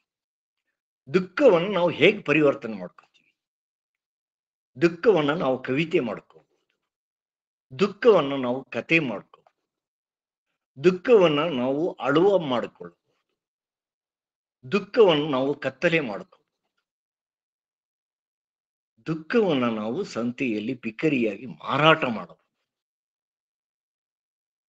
ದುಃಖ ಇಲ್ಲದೆ ಹೋದ್ರೆ ನಾವು ಇದು ಯಾವುದನ್ನು ಮಾಡಕ್ ಹೋಗಲ್ಲ. ಸುಖ ಇದ್ರೆ ಏನ್ ಮಾಡ್ತೀವಿ ಗೊತ್ತಾ? ಐಷಾರಾಮಿಯಾದಂತಹ ಒಂದು ಜಗತ್ತಿನಲ್ಲಿ ಬದುಕ್ತಾ ಇರ್ತೀವಿ. ಆವಾಗ ನಮಗೆ ಇದನ್ನ ಬಿಕರಿ ಮಾಡಬೇಕು ಅಂತ ಅನಿಸಲ್ಲ, ವ್ಯಾಪಾರ ಮಾಡಬೇಕು ಅಂತ ಅನಿಸಲ್ಲ, ಮತ್ತೇನು ಮಾಡಬೇಕು ಅಂತ ಅನಿಸಲ್ಲ. ಆದ್ರೆ ಸುಖದಲ್ಲಿ ಏನಿರುತ್ತೆ ಅಂದ್ರೆ, ನಾವು ಐಷಾರಾಮಿಯಾದ ವೈಭೋಗದಿಂದ ಬದುಕುವ ಜೀವನ ಕ್ರಮವನ್ನು ಮಾತ್ರ ಅನುಭವಿಸ್ತಾ ಇರ್ತೀವಿ. ಜಾವೇದ್ ಅಖ್ತರ್ ಹೇಳಿದ್ರು, ಭಾವನೆಗಳ ಗಿರಾಕಿ ಸಣ್ಣ ಪುಟ್ಟ ದುಃಖದ ಗೊಂಬೆಗಳನ್ನು ಚೌಕಾಶಿ ಇಲ್ಲದೆ ಖರೀದಿಸುತ್ತಾರೆ. ನನ್ನ ದುಃಖ ಏನಾಗಿದೆ ಗೊತ್ತಾ? ಈಗ ಸಣ್ಣ ಪುಟ್ಟ ಗೊಂಬೆಗಳಾಗಿವೆ. ಈ ಸಣ್ಣ ಪುಟ್ಟ ಗೊಂಬೆಗಳನ್ನ ಚೌಕಾಶಿ ಇಲ್ಲದೆ ಎಲ್ಲರೂ ಖರೀದಿಸಿದ್ದಾರೆ. ನಾನೂ ಖರೀದಿಸಿದ್ದೇನೆ. ಭಾವನೆಗಳು ಖರೀದಿಸಿಕೊಳ್ತವೆ. ಹಾಗಾಗಿ ಈ ದುಃಖ ಇದೆಯಲ್ಲ, ದುಃಖ ಪರಿವರ್ತಿತವಾದದ್ದು. ಹೇಗೆ ಪರಿವರ್ತಿತವಾಗುತ್ತೆ ಅದನ್ನ ಕವಿಯೇ ಹೇಳ್ತಾರೆ ಮುಂದೆ. ನನ್ನ ದುಃಖಕ್ಕೆ ಯಾವತ್ತೂ ಒಳ್ಳೆಯ ದರವೇ ಸಿಕ್ಕಿದೆ, ಆದರೆ ಅವರೇ ಮುಂದೆ ಹೇಳ್ತಾರೆ, ಆದರೆ ಆದ್ರೆ ಏನಾಯ್ತು?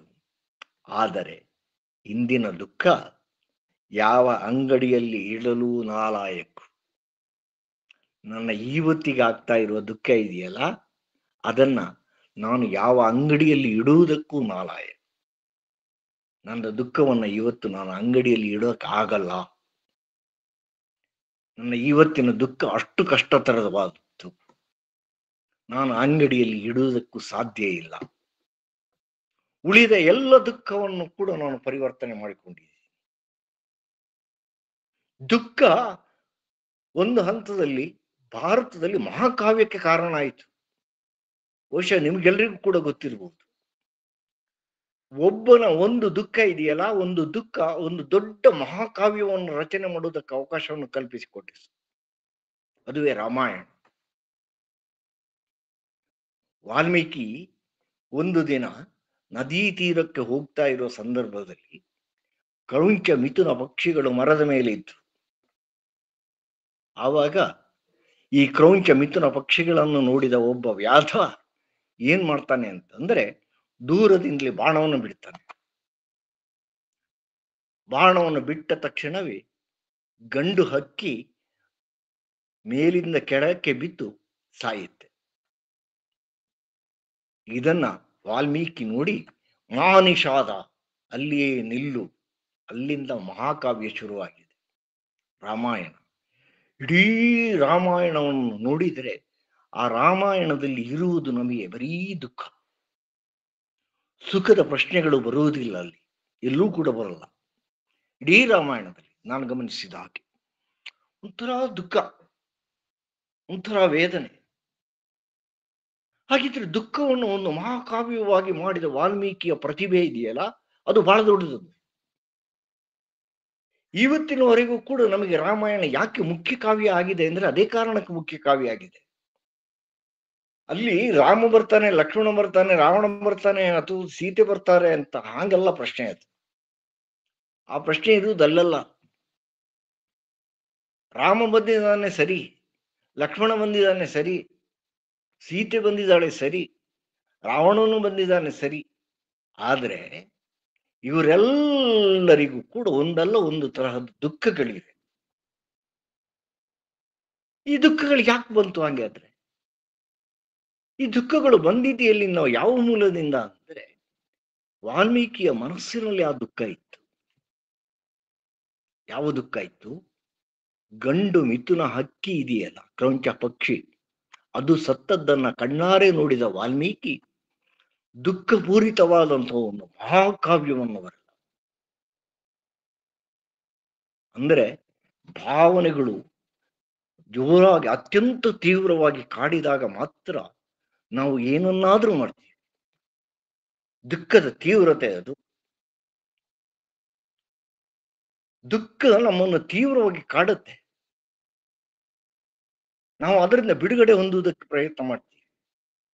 ಹೇಗೆ ಬಿಡುಗಡೆ ಹೊಂದುವುದಪ್ಪ? ಬಿಡುಗಡೆ ಹೊಂದುವುದಕ್ಕೆ ಏನಾದ್ರೂ ಒಂದು ದಾರಿ ಬೇಕು ತಾನೆ. ಏನಾದ್ರೂ ಒಂದು ದಾರಿ ಬೇಕು. ಎಷ್ಟೋ ಸರ್ತಿ ನಮ್ಮ ದುಃಖವನ್ನ ಕೇಳುವವರೇ ಇರೋಲ್ಲ ಈ ಜಗತ್ತಲ್ಲಿ. ಈಗ ಇಷ್ಟೊಂದು ಪ್ರಕರಣಗಳು ಇಂಡಿಯಾದಲ್ಲಿ ನಡೀತಾ ಇದೆ. ಒಂದಲ್ಲ ಎರಡಲ್ಲ, ಸಾವಿರಾರು ಪ್ರಕರಣಗಳು, ಲಕ್ಷೋಪಲಕ್ಷ ಜನರು ಇವತ್ತು ಜಗತ್ತಿನಲ್ಲಿ ಸಾಯ್ತಾ ಇದ್ದಾರೆ. ದುಃಖ. ಈ ದುಃಖವನ್ನ ನಾವು ನೋಡ್ತಾ ಇದ್ರೆ ನಮಗೆ ಅನ್ನಿಸ್ಬಿಡುತ್ತೆ, ನಾವು ಯಾವ ಜಗತ್ತಲ್ಲಿ ಇದ್ದೀವಿ? ಮನುಷ್ಯರ ಜಗತ್ತಿನಲ್ಲಿ ಇದ್ದೀವ ಅಥವಾ ಇನ್ಯಾವುದೋ ಒಂದು ಜಗತ್ತಿನಲ್ಲಿ ಇದ್ದೀವ? ಏನೋ ಒಂದು ಸಮಸ್ಯೆ ಇದೆ. ಆದ್ರಿಂದಲೇ ಕವಿ ಮುಂದಕ್ಕೆ ಹೇಳ್ತಾರೆ, ಇಂದಿನ ದುಃಖ ಯಾವ ಅಂಗಡಿಯಲ್ಲಿಡಲು ನಾಲಾಯಕ್ಕು. ಮೊದಲ ಸಲ ಈಗ ನಾಚಿಕೆ ನನಗೇ ನಾಚಿಕೆ ಆಗ್ತಾ ಇದೆ. ನನಗೇ ಒಂದು ತರಹದ ಸಂಕೋಚವಾಗ್ತಾ ಇದೆ. ನಾಚಿಕೆ ನನಗೆ. ಈ ದುಃಖ ಮಾರಾಟಕ್ಕಿಲ್ಲ. ನನಗಿರುವ ಈ ದುಃಖ ಇದೆಯಲ್ಲ, ಇದು ಮಾರಾಟಕ್ಕಿಲ್ಲ. ಇಲ್ಲಿಗೆ ಈ ಕವಿತೆ ನಿಜವಾಗಿ ಮುಗಿಯುತ್ತಾ ಇದೆ. ಆದರೆ ಇಡೀ ಕವಿತೆಯನ್ನು ನೀವು ನೋಡಿದರೆ ಕವಿತೆಯ ಕೇಂದ್ರ ಆಶಯ ಇದೆಯಲ್ಲ, ಕೇಂದ್ರ ಆಶಯ ದುಃಖ. ಈ ಕೇಂದ್ರ ಆಶಯ ದುಃಖವನ್ನ ಕವಿ ಬಹಳ ಸಂಕ್ಷಿಪ್ತವಾಗಿ ಮತ್ತು ಸರಳವಾಗಿ ಹೇಳ್ತಾ ಹೋಗಿದ್ದಾರೆ. ಅದು ಎಷ್ಟು ಸರಳವಾಗಿದೆ ಅಂದ್ರೆ, ನೀವು ಒಂದ್ಸತಿ ಓದಿದ ತಕ್ಷಣ ನಿಮ್ಗೆ ಇಡೀ ಕವಿತೆ ಏನನ್ನು ಹೇಳುತ್ತೆ ಅನ್ನೋದು ಅರ್ಥ ಆಗುತ್ತೆ. ಅದು ಅರ್ಥ ಆಗುತ್ತೆ ಅನ್ನುವ ಕಾರಣಕ್ಕಾಗಿ ನಾವು ಅದನ್ನು ಇಷ್ಟಪಡ್ತೀವಿ. ಎಷ್ಟೋ ಸರ್ತಿ ಏನಾಗತ್ತೆ ಅಂದ್ರೆ, ನಿಗೂಢವಾದಂತಹ ಕವಿತೆಗಳು ನಮಗೆ ಅರ್ಥ ಆಗದೆ ಹೋದಾಗ ಅದು ನಮ್ಮನ್ನು ತಟ್ಟಲ್ಲ. ಇದು ನಿಗೂಢವಾದದ್ದಲ್ಲ. ಆದ್ರಿಂದಲೇ ಈ ಕವಿತೆ ನಮ್ಮನ್ನ ತಟ್ತಾ ಇದೆ. ನಾನು ಇಲ್ಲಿ ಒಂದೆರಡು ಮಾತುಗಳನ್ನು ಬೇರೆ ಹೇಳಬೇಕು ಇದಕ್ಕೆ ಪೂರಕವಾಗಿ. ಒಂದು ಮಾತನ್ನ, ಒಂದು ವಾದವನ್ನ ಮುಂದಕ್ಕಿಟ್ಟವನು ಜಾರ್ಜ್ ಲುಕಾಕ್ಸ್, ದೊಡ್ಡ ವಿಮರ್ಶಕ. ಅವನು ಒಂದು ರಿಫ್ಲೆಕ್ಷನ್ ಥಿಯರಿ ಅಂತ ಒಂದು ಥಿಯರಿಯನ್ನ ಮಂಡಿಸ್ತಾನೆ. ಅವನು ಆ ಥಿಯರಿಯಲ್ಲಿ ಏನ್ ಹೇಳ್ತಾನೆ ಅಂತಂದ್ರೆ, ನಮ್ಮ ಸಾಹಿತ್ಯ ಅನ್ನೋದು ಇದೆಯಲ್ಲ, ನಮ್ಮ ಸಾಹಿತ್ಯ ಅನ್ನುವುದು ನಮ್ಮ ಜನಜೀವನವನ್ನು ರಿಫ್ಲೆಕ್ಟ್ ಮಾಡಬೇಕು. ಕನ್ನಡಿಯಲ್ಲಿ ನಾವು ನಮ್ಮನ್ನು ನೋಡಿದ ಹಾಗೆ ಇರಬೇಕು. ನಮ್ಮ ಸಾಹಿತ್ಯ ಓದಿದಾಗ ನಮಗೆ ಹೌದು ಅಂತ ಅನ್ನಿಸ್ಬೇಕು. ಹೌದಪ್ಪ, ಇದು ನಮ್ಮನ್ನೇ ಹೇಳ್ತಾ ಇದೆ. ಈ ಪದ್ಯವನ್ನು ದುಃಖ ಮಾರಾಟಕ್ಕಿದೆ ಪದ್ಯವನ್ನು ಓದಿದಾಗ ನಮ್ಗೆ ಅನ್ನಿಸ್ಬಿಡುತ್ತೆ, ಇದು ನಮ್ಮ ಅನುಭವ ಕೂಡ ಹೌದಲ್ಲ, ನಾವು ಕೂಡ ದುಃಖಿತರಾಗಿದ್ದೀವಲ್ಲ. ಇದು ರಿಫ್ಲೆಕ್ಷನ್, ಇದು ಕನ್ನಡಿ. ಈ ಪದ್ಯವೇ ನಮ್ಮ ಕನ್ನಡಿಯಾಗಿದೆ ಈಗ ಆಧುನಿಕ ಜಗತ್ತಿನಲ್ಲಿ. ಇಷ್ಟು ದೊಡ್ಡ ಕನ್ನಡಿ ಈ ಸಣ್ಣ ಪದ್ಯದಲ್ಲಿ ಸಿಕ್ಕಿದ್ದೆ ನಮಗೆ ನಿಜವಾಗೂ ಆಶ್ಚರ್ಯ ಅಂತ ನನಗೆ ಅನ್ನಿಸ್ತದೆ. ಬಹಳ ಸರಳವಾಗಿ ನಮ್ಮನ್ನ ಈ ಕವಿತೆ ತೋರಿಸಿಕೊಡ್ತಾ ಇದೆ. ನೀವು ಹೀಗಿದ್ದೀರಪ್ಪ, ನೀವು ದುಃಖಿತರಾಗಿದ್ದೀರಿ, ಆಯ್ತಾ. ಎರಡನೇದು ಗಮನಿಸಿ, ಈ ಪದ್ಯದಲ್ಲಿ ಮತ್ತೊಂದು ಬಹಳ ಇಂಟ್ರೆಸ್ಟಿಂಗ್ ಆದಂತ ಒಂದು ಸಂಗತಿ ಇದೆ. ಏನು ಅಂತಂದ್ರೆ, ಈ ಪದ್ಯವನ್ನು ಓದ್ತಾ ಇದ್ರೆ ತಕ್ಷಣ ನಮ್ಗೆ ಅನ್ನಿಸ್ಬಿಡುತ್ತೆ, ಹೌದಲ್ಲ, ನಾವು ದುಃಖಿತರಾಗಿದ್ದೀವಿ. ನಮ್ಮ ದುಃಖವನ್ನು ಜಾವೇದ್ ಅಖ್ತರ್ ಹೇಳ್ಬಿಟ್ಟಿದ್ದಾರೆ. ನಮ್ಮ ದುಃಖವನ್ನು ಜಾವೇದ್ ಅಖ್ತರ್ ಹೇಳಿದ್ದಾರೆ ಅಂತ ಯಾಕೆ ಹೇಳ್ತಿದ್ದೀನಿ ಅಂದ್ರೆ, ನಾವು ಅನೇಕರು ಕವಿಗಳಲ್ಲ, ನಮಗೆ ನಮ್ಮ ಭಾವನೆಗಳನ್ನು ಹೇಳುವುದಕ್ಕಾಗಲ್ಲ. ಜಾವೇದ್ ಅಖ್ತರ್ ಅದನ್ನು ಹೇಳಿದ್ದಾರೆ. ಹಾಗಿದ್ರೆ ಈ ಪದ್ಯವನ್ನು ಓದಿದಾಗ ನಮಗೆ ಆಗುವ ಫೀಲಿಂಗ್ ಏನು? ನಮಗೆ ಒಂದು ದುಃಖದ ಫೀಲಿಂಗ್ ಆಗುತ್ತೆ. ಏನೇನೋ ಚಿತ್ರಗಳು ನಮ್ಮ ಕಣ್ಣ ಮುಂದೆ ಬಂದ್ಬಿಡತ್ತೆ. ನಾನು ಒಂದೆರಡು ಚಿತ್ರ ಅಂತ ಹೇಳ್ತಾ ಇಲ್ಲ, ಅನೇಕ ದುಃಖದ ಚಿತ್ರಗಳು ನಮ್ಮ ಕಣ್ಣು ಮುಂದೆ ಬರುತ್ತೆ. ಸಮಕಾಲೀನ ಜಗತ್ತು ನಮ್ಮ ಕಣ್ಣು ಮುಂದೆ ಬರುತ್ತೆ. ಈ ಸಮಕಾಲೀನ ಜಗತ್ತು ಯಾಕಪ್ಪ ಹಿಂಗಿದೆ ಅಂತ ಅನ್ನಿಸ್ಬಿಡತ್ತೆ. ಮನೆಯಿಂದ ಹೊರಗೆ ದಾಟಿದ್ರೆ ಸಾಕಪ್ಪ, ನಾವು ನೋಡ್ತಾ ಇರುವುದೆಲ್ಲವೂ ಕೂಡ ಹೀಗೇನೆ. ನಿಮ್ಗೆಲ್ರಿಗೂ ಕೂಡ ಗೊತ್ತಿರ್ಬೋದು, ಮುಳ್ಳನ್ನ ಯಾವಾಗ್ಲೂ ಮುಳ್ಳಿನಿಂದ ತೆಗಿಬೇಕು, ಒಂದು ಸಿದ್ಧಾಂತ ಇದೆ. ಈ ಕವಿತೆ ಇದೆಯಲ್ಲ, ಈ ಕವಿತೆ ನಮ್ಮ ದುಃಖವನ್ನು ಹೊರಗೆ ಹಾಕುವುದಕ್ಕೆ ತೆಗೆದಂತ ಒಂದು ಮುಳ್ಳ. ನಮ್ಗೆಲ್ರಿಗೂ ಕೂಡ ದುಃಖ ಇತ್ತು, ಆದ್ರೆ ನಾವು ಯಾರು ಕವಿತೆಯನ್ನು ಬರೀಲಿಲ್ಲ. ಜಾವೇದ್ ಅಖ್ತರ್ ಅವರು ಕವಿತೆಯನ್ನು ಬರೆದು ನಮ್ಮ ಇಡೀ ಜಗತ್ತಿನಲ್ಲಿ ನಮ್ಗೆಲ್ರಿಗೂ ಇರಬಹುದಾದಂತಹ ಭಾವನೆಗಳು ಏನಿದೆ ಅದನ್ನು ಅವರು ಹೇಳಿದರು. ಇದನ್ನು ಅರಿಸ್ಟಾಟಲ್ ಕೆಥಾರ್ಸಿಸ್ ಅಂತ ಕರೀತಾರೆ. ಕೆಥಾರ್ಸಿಸ್ ಅಂದ್ರೆ ಅವನ ವಾದ ಇಷ್ಟೇ, ಮುಳ್ಳನ್ನ ಯಾವಾಗ್ಲೂ ಮುಳ್ಳಿನಿಂದಲೇ ತೆಗಿಬೇಕು, ದುಃಖವನ್ನ ಯಾವಾಗ್ಲೂ ದುಃಖದಿಂದಲೇ ತೆಗಿಬೇಕು. ದುಃಖವನ್ನ ಸುಖದಿಂದ ತೆಗಿಯಕ್ಕಾಗಲ್ಲ, ಶೃಂಗಾರದಿಂದ ತೆಗಿಯಕ್ಕಾಗಲ್ಲ. ಆದ್ದರಿಂದಲೇ ಇಡೀ ಈ ಪದ್ಯ ಇದೆಯಲ್ಲ, ಇಡೀ ಪದ್ಯ ಏನ್ ಮಾಡುತ್ತೆ ಅಂದ್ರೆ, ನಮ್ಮ ಸಮಕಾಲೀನ ಜಗತ್ತನ್ನು ಮತ್ತೊಮ್ಮೆ ಅವಲೋಕನ ಮಾಡುವುದಕ್ಕೆ ಒಂದು ಅವಕಾಶವನ್ನು ಕಲ್ಪಿಸಿಕೊಡುತ್ತೆ. ಇದು ಬಹಳ ಇಂಟ್ರೆಸ್ಟಿಂಗ್ ಅಂತ ನನಗೆ ಅನ್ನಿಸ್ತಾ ಇದೆ. ಹಾಗೆ ನೋಡಿದ್ರೆ ಈ ಪದ್ಯ ಇದೆಯಲ್ಲ, ಈ ಪದ್ಯವನ್ನು ಓದ್ತಾ ಇದ್ರೆ ಇದು ಕನ್ನಡದ್ದೇ ಒಂದು ಪದ್ಯ ಅಂತ ಅನ್ನಿಸ್ತಾ ಇದೆ ನನಗೆ. ಇದು ಹಿಂದಿನ ಅನುವಾದ ಆದಂತ ಒಂದು ಪದ್ಯ ಅಂತ ಅನ್ನಿಸ್ತಾ ಇಲ್ಲ. ಅಮ್ಮ ಕನಕ ಅವರು ಬಹಳ ಚೆನ್ನಾಗಿ ಅನುವಾದವನ್ನು ಮಾಡಿದ್ದಾರೆ, ಬಹಳ ಒಳ್ಳೆಯ ಕವನ ಇದೆ. ನಾನು ಇಡೀ ಸಂಕಲನವನ್ನು ಓದಿದ್ರೆ ನನಗೆ ಬಹಳ ಇಷ್ಟ ಆದಂತ ಒಂದು ಕವನ. ನಾನು ಪ್ರಾಯಶಃ ಇದನ್ನ ನೆನಪಿಸಿಕೊಳ್ಳಬೇಕು ಅಂದ್ರೆ ಈ ತರದ ಪದ್ಯಗಳನ್ನ ಬರೋದ ಬಹಳ ಜಗತ್ತಿನ ಬಹಳ ದೊಡ್ಡ ದೊಡ್ಡ ಕವಿಗಳಿದ್ದಾರೆ. ನೆರುದನಂತ ಬಹಳ ದೊಡ್ಡ ಕವಿ, ಬ್ರಟ್ಟಿನಂತ ಲೇಖಕರು, ಇವರೆಲ್ಲ ಏನ್ ಮಾಡಿದ್ರು ಅಂದ್ರೆ ದುಃಖದ ಬಗ್ಗೆ ಬರಿತಾ ಹೋದ್ರು. ಅವರು ನಿರಂತರವಾಗಿ ಬರಿತಾ ಹೋದ್ರು. ಅವರಿಗೆ ಸಮಾಜಮುಖಿಯಾದಂತಹ ಪದ್ಯಗಳು ಬೇಕಾಗಿತ್ತು. ಜಾವೇದ್ ಅಖ್ತರ್ ಕೂಡ ಹಾಗೆ ಸಮಾಜಮುಖಿಯಾದಂತಹ ಒಂದು ಪದ್ಯವನ್ನ ಇಲ್ಲಿ ಬರೆದಿದ್ದಾರೆ. ಇಲ್ಲಿ ನಾನು ಅಂದ್ರೆ ಅದು ಕವಿ ಅಲ್ಲ, ಇಲ್ಲಿ ಬರುವ ನಾನು ಓದುಗನಾದಂತಹ ನಾನು ಕೂಡ ಹೌದು, ಕೇಳುಗರಾದಂತಹ ನೀವು ಕೂಡ ಹೌದು. ನಾನು ಏನಾಗತ್ತೆ ಅಂದ್ರೆ ಸಾರ್ವತ್ರಿಕ ಆಗ್ಬಿಡತ್ತೆ, ಎಲ್ಲರಿಗೂ ಅನ್ವಯ ಆಗತ್ತೆ. ಎಲ್ಲರಿಗೂ ಅನ್ವಯ ಆಗುವುದರಿಂದ ಅದು ಟಚ್ ಮಾಡತ್ತೆ. ನಮ್ಗೆ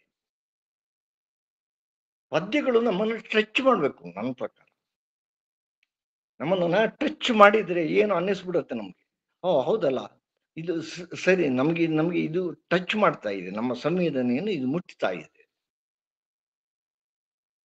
ಭಾವನೆಗಳಿಂದ ನಾವು ಬಿಡುಗಡೆ ಹೊಂದಬೇಕಾಗಿದೆ. ನಮ್ಮ ಸಮಕಾಲೀನ ಜಗತ್ತಿನ ದುಃಖದ ಭಾವನೆಗಳಿಂದ ನಾವು ಬಿಡುಗಡೆ ಹೊಂದಬೇಕಾಗಿದೆ. ಹೇಗೆ ಬಿಡುಗಡೆ ಹೊಂದುವುದು? ಇಂತಹ ಪದ್ಯಗಳು ಇದೆಯಲ್ಲ, ಇಂತಹ ಪದ್ಯಗಳು ನಮಗೆ ಅದನ್ನು ಹೇಳ್ತವೆ. ಏನು ಅಂತಂದ್ರೆ, ದುಃಖವೇ ಇವತ್ತು ಆಧುನಿಕ ಜಗತ್ತಿನಲ್ಲಿ ಮಾರಾಟಕ್ಕಿಟ್ಟ ಸೊತ್ತು. ಎಷ್ಟು ಭಯಾನಕವಾಗಿದೆ ನೋಡಿ. ದುಃಖವನ್ನೇ ಮಾರಾಟಕ್ಕೆ ಇಡುವಂತಹ ಒಂದು ಸೊತ್ತಾಗಿ ಪರಿವರ್ತನೆ ಆಗಿರುವ ಈ ಕ್ರೂರವಾದಂತಹ ಒಂದು ಜಗತ್ತಿನಲ್ಲಿ ನಾವು ಬದುಕ್ತಾ ಇದ್ದೀವಿ. ಆದ್ದರಿಂದಲೇ ಈ ಕವಿತೆ ಮೊದಲಿಗೆ ಶುರುವಾಗಿದ್ದಕ್ಕೂ ಕೊನೆಯಲ್ಲಿ ಎಂಡ್ ಆಗಿರುವುದಕ್ಕೂ ಒಂದು ಸಂಬಂಧ ಇದೆ. ನನ್ನ ಪ್ರಕಾರ ಬಹಳ ಒಂದು ಆಂತರಿಕವಾದಂತ ಒಂದು ಸಂಯೋಜನೆ ಇದೆ. ಮೇಲ್ನೋಟಕ್ಕೆ ನೀವು ಓದ್ತಾ ಹೋಗಿ, ಮತ್ತೊಮ್ಮೆ ಓದ್ತಾ ಹೋದ್ರೆ ನಿಮ್ಗೆ ಗೊತ್ತಾಗುತ್ತೆ, ಮಾರಾಟಕ್ಕಿದೆ ದುಃಖ. ಮೊದಲಿಗೆ ಶುರುವಾಗಿದ್ದ ಹಾಗೆ ಮಾರಾಟಕ್ಕಿದೆ ದುಃಖ. ದುಃಖ ಮಾರಾಟಕ್ಕಿದೆ ಶುರುವಾಯಿತು ಅಲ್ಲಿಂದ. ಆದ್ರೆ ಕೊನೆಗೆ ಎಂಡ್ ಆಗಿದ್ದೆಲ್ಲಿಂದ, ನನಗೆ ನಾಚಿಕೆ ಈಗ. ದುಃಖ ಮಾರಾಟಕ್ಕಿಲ್ಲ, ದುಃಖ ಮಾರಾಟಕ್ಕಿಲ್ಲ. ಈ ಪರಿಸ್ಥಿತಿ ಇದೆಯಲ್ಲ, ಈ ಪರಿಸ್ಥಿತಿ ಇಡೀ ಕವಿತೆಯ ವಿಶಿಷ್ಟವಾದಂತ ಒಂದು ಸಂಯೋಜನೆಗೆ ಕಾರಣ ಆಗಿದೆ. ಆದ್ದರಿಂದಲೇ ರಾಚನಿಕವಾದಂತಹ ಒಂದು ಏಕತೆಯನ್ನು ನಾವು ಈ ಪದ್ಯದ ಒಳಗಡೆ ಕಾಣ್ತೀವಿ. ಈ ರಾಚನಿಕ ಏಕತೆ ಈ ಕವಿತೆಯ ಬಹಳ ದೊಡ್ಡ ಪಾಸಿಟಿವ್ ಆದಂತ ಒಂದು ಗುಣ ಅಂತ ನನಗೆ ಅನ್ನಿಸ್ತಾ ಇದೆ. ಆಕ್ಚುಲಿ ಈ ಪಾಸಿಟಿವಿಟಿ ಅಂದ್ರೆ ಪದ್ಯಕ್ಕಿರುವಂತ ಈ ಪಾಸಿಟಿವಿಟಿನೇ ಈ ಪದ್ಯದ ಶ್ರೇಷ್ಠತೆಗಳಲ್ಲಿ ಬಂತು. ಬಹುಶಃ ಇದನ್ನು ಬೇರೆ ತರ ಬರೆದ್ರೆ ನಮ್ಗೆ ಅದು ಟಚ್ ಮಾಡಲ್ಲ. ಅದು ಬೇರೆ ಯಾವ ರೀತಿಯಲ್ಲಿ ನೀವು ಬೇಕಿದ್ರೆ ಹೇಳಿ ನೋಡಿ, ಬೇರೆ ಯಾವ ರೀತಿಯಲ್ಲಿ ಹೇಳಿ ನೋಡಿದ್ರು ಕೂಡ ಈ ತರ ಟಚ್ ಆಗಲ್ಲ. ನನಗೆ ಇವತ್ತು ದುಃಖ ಆಗಿದೆ ಅಂತ ಹೇಳೋದನ್ನ ಹೇಳಿ, ಸಾಮಾನ್ಯ ಮಾತುಗಳಲ್ಲಿ ನನಗೆ ಇವತ್ತು ದುಃಖ ಆಗಿದೆಯಪ್ಪ, ದುಃಖ ಆಗತ್ತೆ, ಕರೆಕ್ಟ್. ದುಃಖ ಆಗಿದೆ ಅಂತ ಹೇಳೋದನ್ನ ನಾವು ಹೇಗೆ ಹೇಳ್ತೀವಿ? ಎಷ್ಟೋ ಸರ್ತಿ ದುಃಖ ಆದಾಗ ನಾವು ಮೌನದಲ್ಲಿ ಇದ್ದು ಬಿಡುದು. ಯಾತಕ್ಕೆ ಅಂದ್ರೆ ನಮ್ಮ ದುಃಖಕ್ಕೆ ಮಾತುಗಳಿಲ್ಲ. ದುಃಖಕ್ಕೆ ಮಾತುಗಳನ್ನು ಕೊಡುವುದು ನಮ್ಮ ಕೈಯಲ್ಲಿ ಸಾಧ್ಯ ಆಗಲ್ಲ. ಯಾಕೆಂದ್ರೆ ನಾವು ಕವಿತೆಯನ್ನು ಬರೀತಾ ಇಲ್ಲ. ಒಬ್ಬ ಒಳ್ಳೆಯ ಕವಿ ಏನ್ ಮಾಡ್ತಾನೆ ಅಂದ್ರೆ ದುಃಖಕ್ಕೆ ರೂಪಕವನ್ನು ಕೊಡ್ತಾನೆ, ದುಃಖಕ್ಕೆ ಆಕಾರವನ್ನು ಕೊಡ್ತಾನೆ. ಅದಕ್ಕೆ ಒಂದು ಸ್ಟ್ರಕ್ಚರ್ ಇರುತ್ತೆ, ಒಂದು ಟೆಕ್ಸ್ಚರ್ ಇರುತ್ತೆ, ಒಳಗಿನ ಒಂದು ಬಂಧ ಇರುತ್ತೆ. ಈ ಒಳಗಡೆ ಇರುವಂತ ಈ ಬಂಧವೇ ಈ ಕವಿತೆಯ ಮತ್ತೊಂದು ಮುಖ್ಯವಾದಂತ ಒಂದು ಅಂಶ ಅಂತ ನನಗೆ ಅನ್ನಿಸ್ತಾ ಇದೆ. ಇದು ಈ ಕವಿತೆಯ ಬಗ್ಗೆ ನನಗೆ ಅನ್ನಿಸಿತು. ಆದ್ರೆ ನಾನು ಕೊನೆಗೆ ಒಂದು ಮಾತನ್ನ ಹೇಳಿ ನಾನು ಮಾತನ್ನು ನಿಲ್ಲಿಸಿ ಆಮೇಲೆ ನಿಮ್ಮ ಪ್ರಶ್ನೆಗೆ ಉತ್ತರವನ್ನ ಕೊಡ್ತಾ ಹೋಗ್ತೀನಿ. ಈ ಕವಿತೆ ಇದೆಯಲ್ಲ, ಈ ಕವಿತೆ ಬಹಳ ಅಪರೂಪದಂತ ಯಾಕೆ ಕರಿತಾ ಇದ್ದೀನಿ ಅಂದ್ರೆ, ನಮ್ಮ ಕಳೆದ 20 ವರ್ಷದ ಒಟ್ಟಾರೆಯಾದಂತ ನಮ್ಮ ಕಾವ್ಯದ ಜಗತ್ತು, ಒಟ್ಟಾರೆಯಾದಂತ ಒಂದು ಸಮಕಾಲೀನ ಜಗತ್ತನ್ನು ನೋಡಿದ್ರೆ ಈ ತರದ ಪದ್ಯಗಳು ಬರುವುದು ಬಹಳ ಅಪರೂಪ. ಈ ತರದ ಪದ್ಯಗಳು ಬರುವುದೇ ಇಲ್ಲ. ಎಲ್ರೂ ಕೂಡ ಅದನ್ನ ಬೇರೆ ತರ ನಿರ್ವಹಣೆ ಮಾಡ್ತಾ ಹೋಗ್ತಾರೆ. ಅದು ಸಮಸ್ಯೆ. ಎಲ್ರೂ ಸ್ವಯಂ ಪ್ರವರವನ್ನ ಹೇಳ್ತಾ ಹೋಗ್ತಾರೆ. ಒಂಥರ ಇದನ್ನ ಹೇಗೆ ಹೇಳ್ಬೇಕು ಅಂತ ನನಗೆ ಗೊತ್ತಾಗಲ್ಲ. ಸ್ವಲ್ಪ ಒರಟು ಮಾತಲ್ಲಿ ನಾನು ಹೇಳ್ತಾ ಇದ್ದೀನಿ, ದಯವಿಟ್ಟು ಯಾರು ಅನ್ಯತಾ ಭಾವಿಸ್ಕೋಬಾರ್ದು. ನೋಡಿ, ನಾವು ಸಾಮಾಜಿಕ ಜಾಲತಾಣದಲ್ಲಿ ಬರುವ ಪ್ರತಿಕ್ರಿಯೆಗಳನ್ನ ಗಮನಿಸ್ತಾ ಹೋಗಿ. ಹೇಗಿದೆ ಸಾಮಾಜಿಕ ಜಾಲತಾಣದಲ್ಲಿ ಬರುವ ಪ್ರತಿಕ್ರಿಯೆಗಳು? ಎಲ್ಲವೂ ಸ್ವಯಂ ಪ್ರವರಗಳು ತಾನೆ, ಕಟು ವ್ಯಂಗ್ಯಗಳು.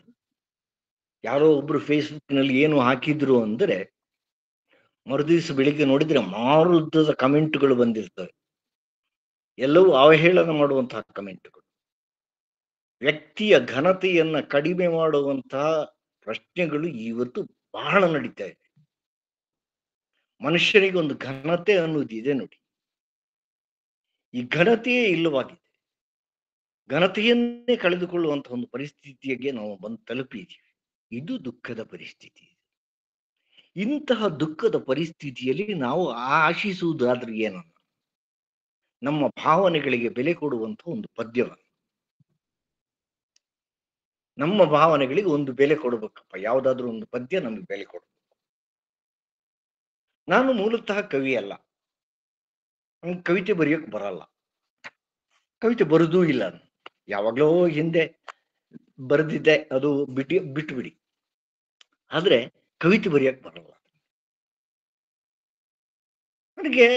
ಕತೆ ಬರೆಯೋಕ್ಕೂ ಬರಲ್ಲ, ಕಾದಂಬರಿ ಬರೆಯೋಕ್ಕೂ ಬರಲ್ಲ. ಹಾಗೆ ಅಂತ ಅದರ ಅರ್ಥ ನನಗೆ ಭಾವನೆಗಳಿಲ್ಲ ಅಂತ. ಭಾವನೆಗಳಿದೆ.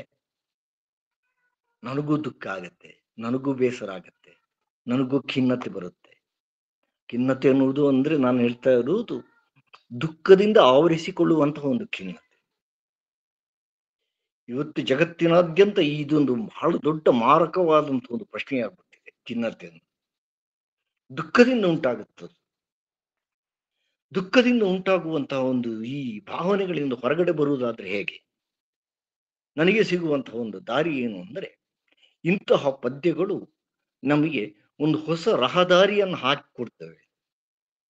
ಅದಕ್ಕಾಗಿ ಜಾವೇದ್ ಅಖ್ತರ್ ಬಹಳ ಮುಖ್ಯ. ಜಾವೇದ್ ಅಖ್ತರ್ ಏನ್ ಮಾಡಿದ್ರು ಅಂದ್ರೆ, ಬಹಳ ದೊಡ್ಡ ಪದಗಳಲ್ಲಿ, ರೂಪಕಗಳಲ್ಲಿ ಪದ್ಯವನ್ನು ಬರೆದಿಲ್ಲ. ಇಲ್ಲಿ ಎಲ್ಲೂ ಕೂಡ ರೂಪಕ ಇಲ್ಲ. ಗಮನಿಸಿ ನೀವು. ಸ್ವಲ್ಪ ಸಾಂಕೇತಿಕವಾಗಿದೆ ಅನ್ನೋದು ಬಿಟ್ರೆ ಉಳಿದ ಹಾಗೆ ತುಂಬಾ ಆಕರ್ಷಕವಾದಂತಹ ಒಂದು ಮಾತುಗಳನ್ನ ಇಟ್ಕೊಂಡು ಪದ್ಯವನ್ನು ಅವರು ಬರಿತಾ ಇಲ್ಲ. ತುಂಬಾ ಅಲಂಕಾರಗಳು, ತುಂಬಾ ರೂಪಕಗಳು, ಅಥವಾ ತುಂಬಾ ಧ್ವನಿಗಳು, ಅಥವಾ ಯಾವುದನ್ನೋ ತಂದು ಕವಿತೆಯ ಮುಂದೆ ಇಟ್ಟು ಮತ್ತೆ ಇನ್ನೇನೋ ಹೇಳುದು, ಇದು ಯಾವುದನ್ನು ಅವರು ಮಾಡ್ತಾ ಇಲ್ಲ. ವಾಸ್ತವ ಏನಿದೆ ಆ ವಾಸ್ತವವನ್ನು ನಮ್ಮ ಮುಂದೆ ಇಡ್ತಾ ಇದ್ದಾರೆ. ಜಗತ್ತಿನ ಕೆಲವು ಕವಿಗಳು ಈ ತರದ ವಾಸ್ತವದ ಅಂಶಗಳನ್ನು ತಮ್ಮ ಕವಿತೆಯಲ್ಲಿ ಹೇಳಿದ್ರು. ಆದ್ದರಿಂದಲೇ ನಮಗೆ ಕವಿತೆ ಟಚ್ ಆಗುತ್ತೆ, ನಮ್ಮ ವಾಸ್ತವ ಆಗತ್ತೆ. ಇದು ಈ ಕವಿತೆಯ ಬಹಳ ಮುಖ್ಯವಾದಂತಹ ಒಂದು ಅಂಶ ಅಂತ ಹೇಳಿ ನನ್ನ ಮಾತನ್ನ ನಾನು ನಿಲ್ಲಿಸ್ತಾ ಇದ್ದೀನಿ. ನೀವು ಮಾತಾಡಿದ್ರೆ ನಾನು ಅದನ್ನು ಮುಂದುವರಿಸ್ತೀನಿ. ಮತ್ತೆ ನಮಸ್ತೆ. ಧನ್ಯವಾದಗಳು ಸರ್. ಜಾವೇದ್ ಅಖ್ತರ್ ಅವರು ಬರೆದಂತಹ ದುಃಖ ಮಾರಾಟಕ್ಕಿದೆ ಎಂಬ ಕವನವನ್ನು ಪ್ರಸ್ತುತಕ್ಕೆ ಹೇಗೆ ಅದು ನಿಂತುಕೊಳ್ಳುತ್ತದೆ, ಹೇಗೆ ಅದು ಎಂಬುದರ ಕುರಿತು ಸರ್ ಅವರಿಗೆ ಧನ್ಯವಾದಗಳು. ಸರ್, ಈಗ ಒಂದೆರಡು ಪ್ರಶ್ನೆಗಳಿದಾವೆ. ಮೊದಲನೇದಾಗಿ ಮಹದೇವಪ್ಪ ನಾಗಾವ್ ಅವರು ಭಾವನೆಗಳಿಂದ ಬಿಡುಗಡೆ ಹೊಂದಿದಾಗ ದುಃಖವು ಬಿಡುಗಡೆಯಾಗುವುದು, ದುಃಖದ ಸಿಕ್ಕನ್ನು ಸಂಪೂರ್ಣವಾಗಿ ಬಿಡಿಸಿಕೊಳ್ಳುವ ವಿರಾಗ ಕವಿತೆಯಾಗಿದೆ. ದುಃಖದಿಂದ ಬಿಡಿಸಿಕೊಳ್ಳುವಂತ ಒಂದು ಆಸಕ್ತಿ. ಸಾಮಾನ್ಯರು ದುಃಖದಿಂದ ಹೇಗೆ ಬಿಡುಗಡೆ ಆಗ್ತೀವಿ ಅಂತ ಹೇಳುವುದು ಮುಖ್ಯ ಪ್ರಶ್ನೆ. ಅದನ್ನ ಅವ್ರು ಇಟ್ಕೊಂಡು ಪದ್ಯವನ್ನು ಬರ್ತಿದ್ದಾರೆ ನೋಡಿ. ಈ ದುಃಖದಿಂದ ಬಿಡುಗಡೆ ಹೊಂದುವುದಕ್ಕೆ ಏನ್ ಮಾಡ್ಬೋದು? ಅದಕ್ಕೆ ಕವಿ ಏನ್ ಹೇಳ್ತಾರೆ ಅಂದ್ರೆ, ದುಃಖ ಮಾರಾಟಕ್ಕಿದೆ. ಎಲ್ರು ಇವತ್ತು ಏನ್ ಮಾಡ್ತಿದ್ದಾರೆ ಅಂದ್ರೆ ದುಃಖವನ್ನು ಮಾರಾಟಕ್ಕೆ ಇಟ್ಬಿಟ್ಟಿದ್ದಾರೆ.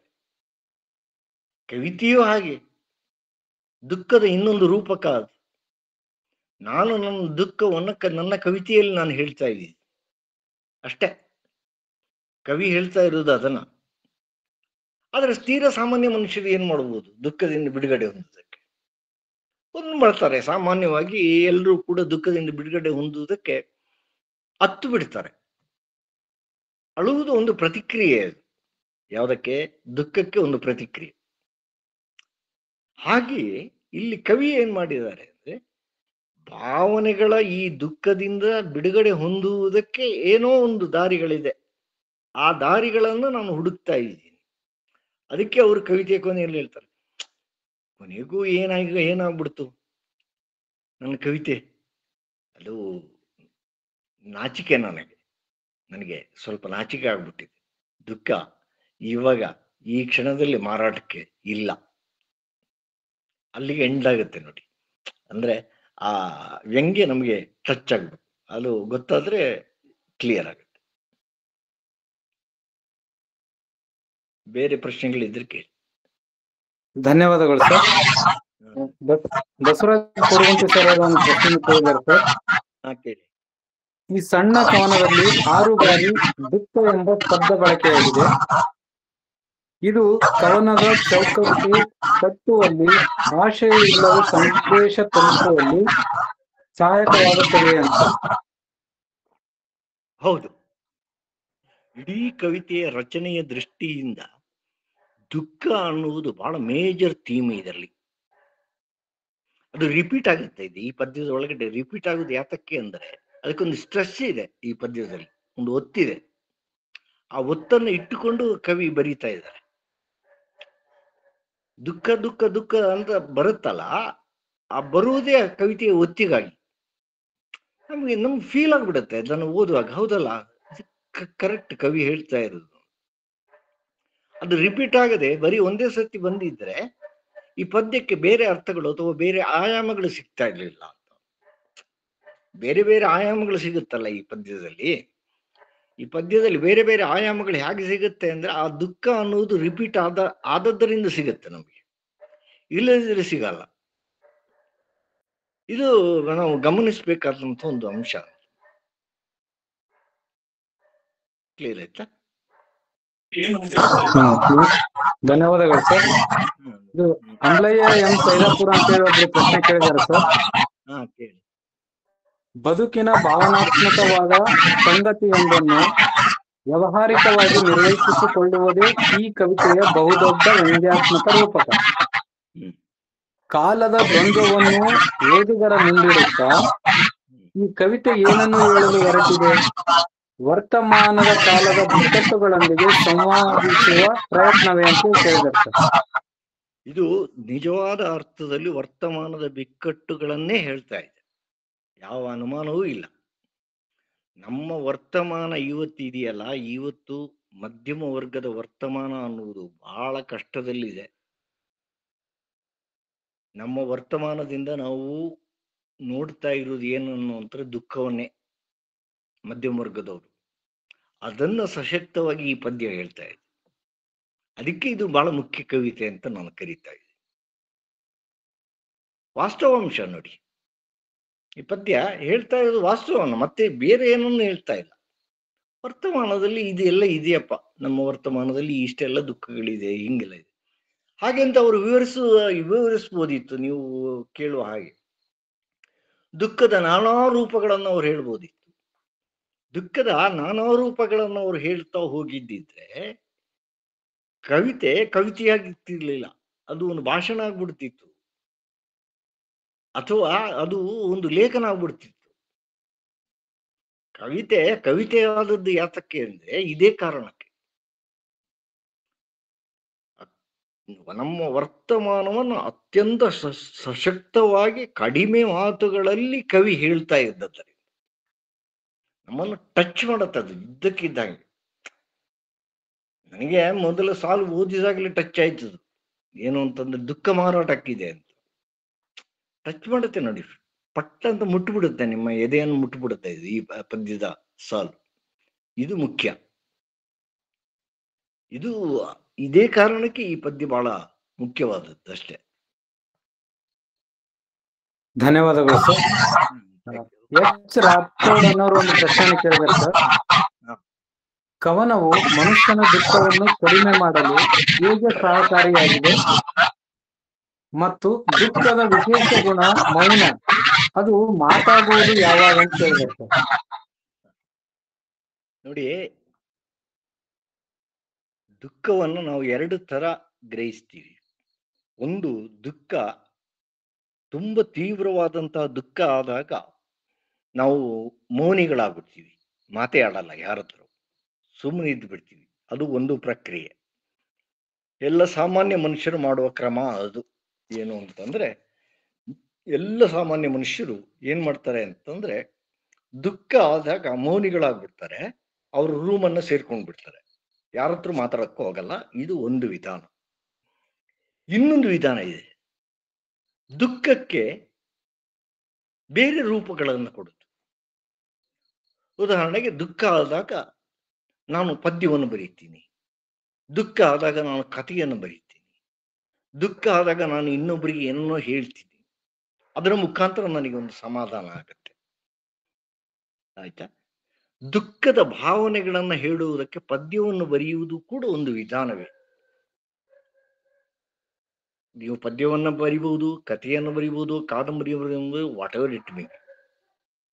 ಆದ್ರೆ ಅದರ ಮುಖಾಂತರ ನಾವು ಏನ್ ಮಾಡ್ತೀವಿ, ನಮ್ಮ ದುಃಖವನ್ನು ನಾವು ಪದ್ಯದಲ್ಲಿ ಹೇಳುವುದರ ಮೂಲಕ ಇನ್ನೊಬ್ಬರಿಗೆ ನಾವು ನಮ್ಮ ಮೆಸೇಜ್ಗಳನ್ನು ಕೊಡ್ತಾ ಇದ್ದೀವಿ, ಇನ್ನೊಬ್ಬರಿಗೆ ನಮ್ಮ ಸಂದೇಶವನ್ನು ನಾವು ರವಾನೆ ಮಾಡ್ತಾ ಇದ್ದೀವಿ. ಹೌದಪ್ಪ, ಸಮಕಾಲೀನ ಜಗತ್ತಿನಲ್ಲಿ ಇಷ್ಟೊಂದು ಬಗೆಯ ದುಃಖಗಳಿದೆ. ಜಾವೇದ್ ಅಖ್ತರ್ ಹೇಳಿದ್ರು, ಅವರಿಗೆ ಫೀಲಿಂಗ್ ಆಗಿದೆ ಅದು. ಸಮಕಾಲೀನ ಜಗತ್ತಿನಲ್ಲಿ ಇಷ್ಟೊಂದು ಬಗೆಯ ದುಃಖಗಳಿದೆ ಅನ್ನುವ ಫೀಲಿಂಗ್ ಜಾವೇದ್ ಅಖ್ತರಿಗೆ ಆಗಿದೆ.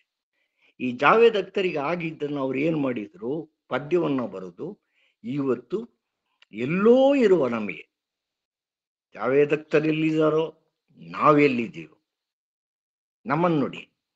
ನಾವೀಗ ಇಲ್ಲೇ ನಾವು ಮಾತಾಡ್ತಾ ಇದ್ರು, ನೀವು ಎಲ್ಲೋ ಇದ್ದೀರಿ, ನಾನೆಲ್ಲೋ ಇದ್ದೀನಿ, ಕವಿ ಎಲ್ಲೋ ಇದ್ದಾರೆ, ಹೌದಾ? ಆದ್ರೆ ನಾವು ಪರಸ್ಪರ ಮಾತಾಡ್ತಿದ್ದೀವಿ. ಹೇಗೆ ಮಾತಾಡ್ತಿದ್ದೀವಿ? ಈ ಕವಿತೆಯ ಮೂಲಕ ನಾವು ಮಾತಾಡ್ತಾ ಇದ್ದೀವಿ. ಕವಿತೆ ನಮಗೊಂದು ಮಾಧ್ಯಮ ಆಯ್ತು ನೋಡಿ. ಇವಾಗ ಈ ಕವಿತೆ ಮಾಧ್ಯಮ ಆಗದೆ ಹೋಗಿದ್ದಿದ್ರೆ ನಾನು ಇಷ್ಟೊತ್ತು ಮಾತಾಡುವುದೂ ಇರ್ಲಿಲ್ಲ, ನೀವು ಕೇಳಿಸುವುದಕ್ಕೂ ಇರ್ಲಿಲ್ಲ, ಜಾವೇದ್ ಅಖ್ತರ್ ಬರೆಯುವ ಅವಶ್ಯಕತೆಯೂ ಇದ್ದಿರಲಿಲ್ಲ.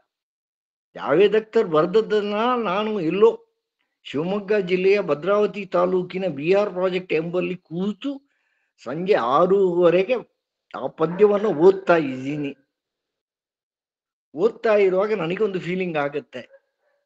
ಏನು ಫೀಲಿಂಗ್ ಆಗತ್ತೆ?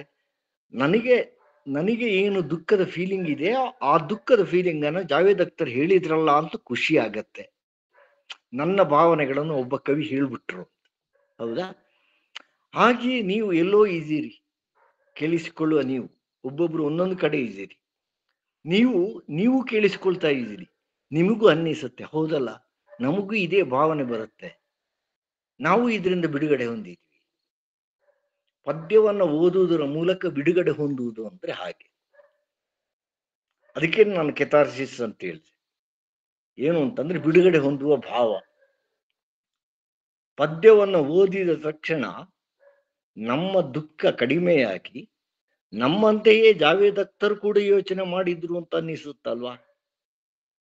ಜಾವೇದ್ ಅಖ್ತರ್ ಆ ತರ ಯೋಚನೆ ಮಾಡಿ ಬರೆದ್ರು ಅಂತ ಹೇಳಿದಾಗ, ಓ ಯಾ, ಇದು ಕರೆಕ್ಟ್, ನಮಗೆಲ್ರಿಗೂ ಇರುವ ಫೀಲಿಂಗ್ ಇದುವೇನೆ, ನಮಗೆ ಗೊತ್ತಿರ್ಲಿಲ್ಲ ಈ ತರ ಹೇಳಬಹುದು, ಜಾವೇದ್ ಅಖ್ತರ್ ಹೇಳಿದ್ರಲ್ಲ ಅಂತ ಖುಷಿ ಆಗತ್ತೆ. ಪದ್ಯವನ್ನು ಓದಿದಾಗ ನಮಗೆ ಒಂದು ಬಿಡುಗಡೆಯ ಭಾವನೆಗಳು ಬರುತ್ತೆ. ಒಳ್ಳೆಯ ಪದ್ಯ ಬಿಡುಗಡೆಯ ಭಾವನೆಗಳನ್ನು ಯಾವತ್ತೂ ಕೊಡುತ್ತೆ. ಅದು ಯಾವ ಪದ್ಯವೇ ಆಗಿರ್ಲಿ, ನಮ್ಮ ವಿವಿಧ ಭಾವನೆಗಳಿಗೆ ಒಂದು ಬಿಡುಗಡೆಯನ್ನು ಕೊಡುವುದು ಕಾವ್ಯ ಅಥವಾ ಸೃಜನಶೀಲವಾದಂತಹ ಕೃತಿಗಳು. ಅತ್ಯಂತ ಮಹತ್ವ ಯಾವ ಕಾವ್ಯವನ್ನು ನೋಡಿದ್ರೂ ಕೂಡ ನಮ್ಮ ಫೀಲಿಂಗ್ ಅನ್ನ ಅದು ಬಿಡುಗಡೆ ಮಾಡತ್ತೆ.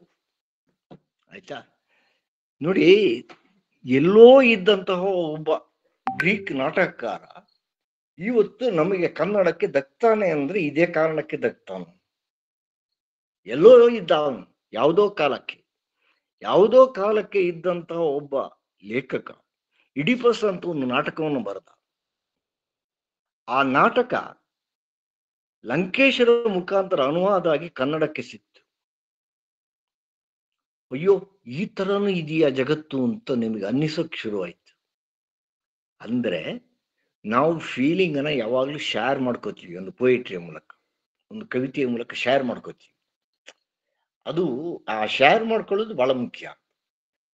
ಜಾವೇದ್ ಅಖ್ತರ್ ಹೇಳಿದ್ದು ಅವರಿಗಾಗಿ ಮಾತ್ರವೇ ಅಲ್ಲ, ಜಾವೇದ್ ಅಖ್ತರ್ ನಮಗೂ ಕೂಡ ಹೇಳಿದ್ದಾರೆ, ನಮ್ಮನ್ನೂ ಒಳಗೊಂಡಿದ್ದಾರೆ. ಅವರ ಪದ್ಯ ನಮ್ಮ ಭಾವನೆಗಳನ್ನು ಕೂಡ ಹೇಳ್ತಾ ಇದೆ ಅನ್ನೋ ಕಾರಣಕ್ಕಾಗಿ ನಮಗೆ ಒಂದು ಖುಷಿಯನ್ನ ಕೊಡುತ್ತೆ ಮತ್ತು ಆನಂದವನ್ನು ಕೊಡುತ್ತೆ. ನಾವು ಬಿಡುಗಡೆಯ ಭಾವನೆಯನ್ನು ಹೊಂದ್ತೀವಿ, ಇಲ್ಲದಿದ್ರೆ ಬಿಡುಗಡೆಯ ಭಾವನೆಯನ್ನು ಹೊಂದಲ್ಲ. ಕ್ಲಿಯರ್ ಆಯ್ತಾ ನಾನು ಹೇಳಿದ್ದು? ಹಾ ಸರ್, ಧನ್ಯವಾದಗಳು ಸರ್. ಮೈಥಿಲಿ ರಾವ್ ಅನ್ನೋದು ಒಂದಿಷ್ಟು ಮಾಹಿತಿಯಾಗಿ ಕೇಳಿದರೆ ಸರ್, ಹೇಳಿ. ಅಖ್ತರ್ ಬರೆದ ಕವಿತೆಯ ಮೂಲ ಶೀರ್ಷಿಕೆ ಏನು, ಮೂಲ ಮತ್ತು ಅನುವಾದವನ್ನು ಹಂಚಿಕೊಂಡಿದ್ದರೆ ಪ್ರೇಕ್ಷಕರಿಗೆ ಅಂತ ವಿದ್ವಾಂಸರೊಂದಿಗೆ ಇದನ್ನು ಚರ್ಚಿಸಲು ನಮಗೆ ಸಹಾಯವಾಗುತ್ತದೆ. ಐ ಆಮ್ ಸೀರಿಯಸ್ ಬಿಕಾಸ್ ದುಃಖ ಇಸ್ ಅ ಸಂಸ್ಕೃತ್ ವರ್ಡ್ ಅಂತ ಹೇಳಿದ್ದಾರೆ. ಸರಿ, ಅದು ಹಿಂದಿಯಲ್ಲಿ ಇದೆ. ಆಕ್ಚುಲಿ ಹಿಂದಿಯಲ್ಲಿ ನನಗೆ ಆ ಫ್ಲೂಯೆನ್ಸಿ ಇಲ್ಲ, ಓದುವ ಫ್ಲೂಯೆನ್ಸಿ ಇಲ್ಲ, ಮತ್ತು ನನಗೆ ಹಿಂದಿಯ ಪರಿಚಯ ಅಷ್ಟಕ್ಕಷ್ಟೇ. ಹಾಗಾಗಿ ನಾನು ಅನುವಾದವನ್ನು ಮಾತ್ರ ಕೈಗೆ ತಗೊಂಡೆ. ಮೂಲವನ್ನ ಹಾಮ ಕನಕ ಅವರು ಬತ್ತಳಿಕೆ ಕವನ ಸಂಕಲನದಲ್ಲಿ ಕೊಟ್ಟಿದ್ದಾರೆ. ಮತ್ತೊಮ್ಮೆ ಹೇಳ್ತೀನಿ, ಬತ್ತಳಿಕೆ ಅಂತ ಕವನ ಸಂಕಲನದ ಹೆಸರು. ಜಾವೇದ್ ಅಖ್ತರ್ ಮೂಲ, ಹಾಮ ಕನಕ ಅನುವಾದ ಮಾಡಿದ್ದಾರೆ. ನೀವು ಮೂಲ ಬೇಕಿದ್ರೆ ಓದ್ಬೋದು. ಅದು ಬಹಳ ಹಿಂದೆ ಪ್ರಕಟ ಆಗಿತ್ತು. ಕರ್ನಾಟಕ ಸಂಘ ಪುತ್ತೂರಿನವರು ಅನುವಾದ ಮಾಡಿದ್ದು 2003ರಲ್ಲಿ ಪ್ರಕಟ ಆಯ್ತು ಆ ಸಂಕಲನ. ಈಗ ಅದು ಲಭ್ಯ ಇದೆಯಾ ಇಲ್ವೋ ಗೊತ್ತಿಲ್ಲ, ಎಲ್ಲಾದ್ರೂ ಸೆಂಟ್ರಲ್ ಲೈಬ್ರರಿಗಳಲ್ಲಿ ಇರಬಹುದು ಅಷ್ಟೇ. Okay sir. ಯರಿಯಪ್ಪ ಸಣ್ಣ ರಂಗಪ್ಪನವರ ಒಂದು ಪ್ರಶ್ನೆ ಕೇಳಪ್ಪ. ಕವಿ ದುಃಖ ಮಾದರನೇ ಇಲ್ಲ, ಸಾರಿ, ಕವಿ ದುಃಖ ಮಾರಿದನೇ ಇಲ್ಲ, ಕವಿ ದುಃಖ ಮಾರಾಟಕ್ಕಿದೆ ಎಂದು ಹೇಳುವುದರಲ್ಲಿ ಕವಿಯ ಮಾನಸಿಕ ತೊಳಲಾಟ ಅನಿಸುವುದಿಲ್ಲವೇ ಅಂತ ಹೇಳಿದ್ದಾರೆ. ಹೌದು, ಮಾನಸಿಕ ತೊಳಲಾಟವನ್ನ ಅವರು ಹೇಳ್ತಾ ಇದ್ದಾರೆ. ಮೊದಲ ಕೆಲವು ಸಾಲುಗಳಲ್ಲಿ ಸ್ಪಷ್ಟವಾಗಿ ಅವ್ರು ಏನ್ ಹೇಳ್ತಾರೆ ಅಂದ್ರೆ, ಮಾರಾಟಕ್ಕಿದೆ ದುಃಖ ಸಂತೆಯಲ್ಲಿ, ದುಃಖ ದುಬಾರಿ, ಲಹರಿಗಳ ಅಂಗಡಿ ನಡೆಯಿತೆಂದರೆ, ಭಾವನೆಗಳ ಗಿರಾಕಿ, ಸಣ್ಣ ಪುಟ್ಟ ದುಃಖದ ಗೊಂಬೆಗಳನ್ನು ಚೌಕಾಶಿ ಇಲ್ಲದೆ ಖರೀದಿಸುತ್ತಾನೆ. ಅಲ್ಲಿಯವರೆಗೆ ಒಂದು ತರ ಇದೆ ಪೊಯಿಟ್ರಿ, ಕವಿತೆ ಒಂಥರ ಇದೆ. ಆದ್ರೆ ಅದರ ಅನಂತರ ಕವಿತೆ ಏನ್ ಹೇಳುತ್ತೆ ಅಂದ್ರೆ, ಆದರೆ ಇಂದಿನ ದುಃಖ ಯಾವ ಅಂಗಡಿಯಲ್ಲಿ ಇಡಲೂ ನಾಲಾಯಕ, ಮೊದಲ ಸಲ ಈಗ ನಾಚಿಕೆ ನನಗೆ, ಈ ದುಃಖ ಮಾರಾಟಕ್ಕಿಲ್ಲ. ಅದರಿಂದಲೇ ಕವಿತೆಯ ಒಳಗಡೆ ಒಂದು ಸಣ್ಣ ದ್ವಂದ್ವ ಇದೆ, ಒಂದು ದ್ವಂದ್ವಾತ್ಮಕವಾದಂತಹ ಒಂದು ನಿಲುವು ಇದೆ.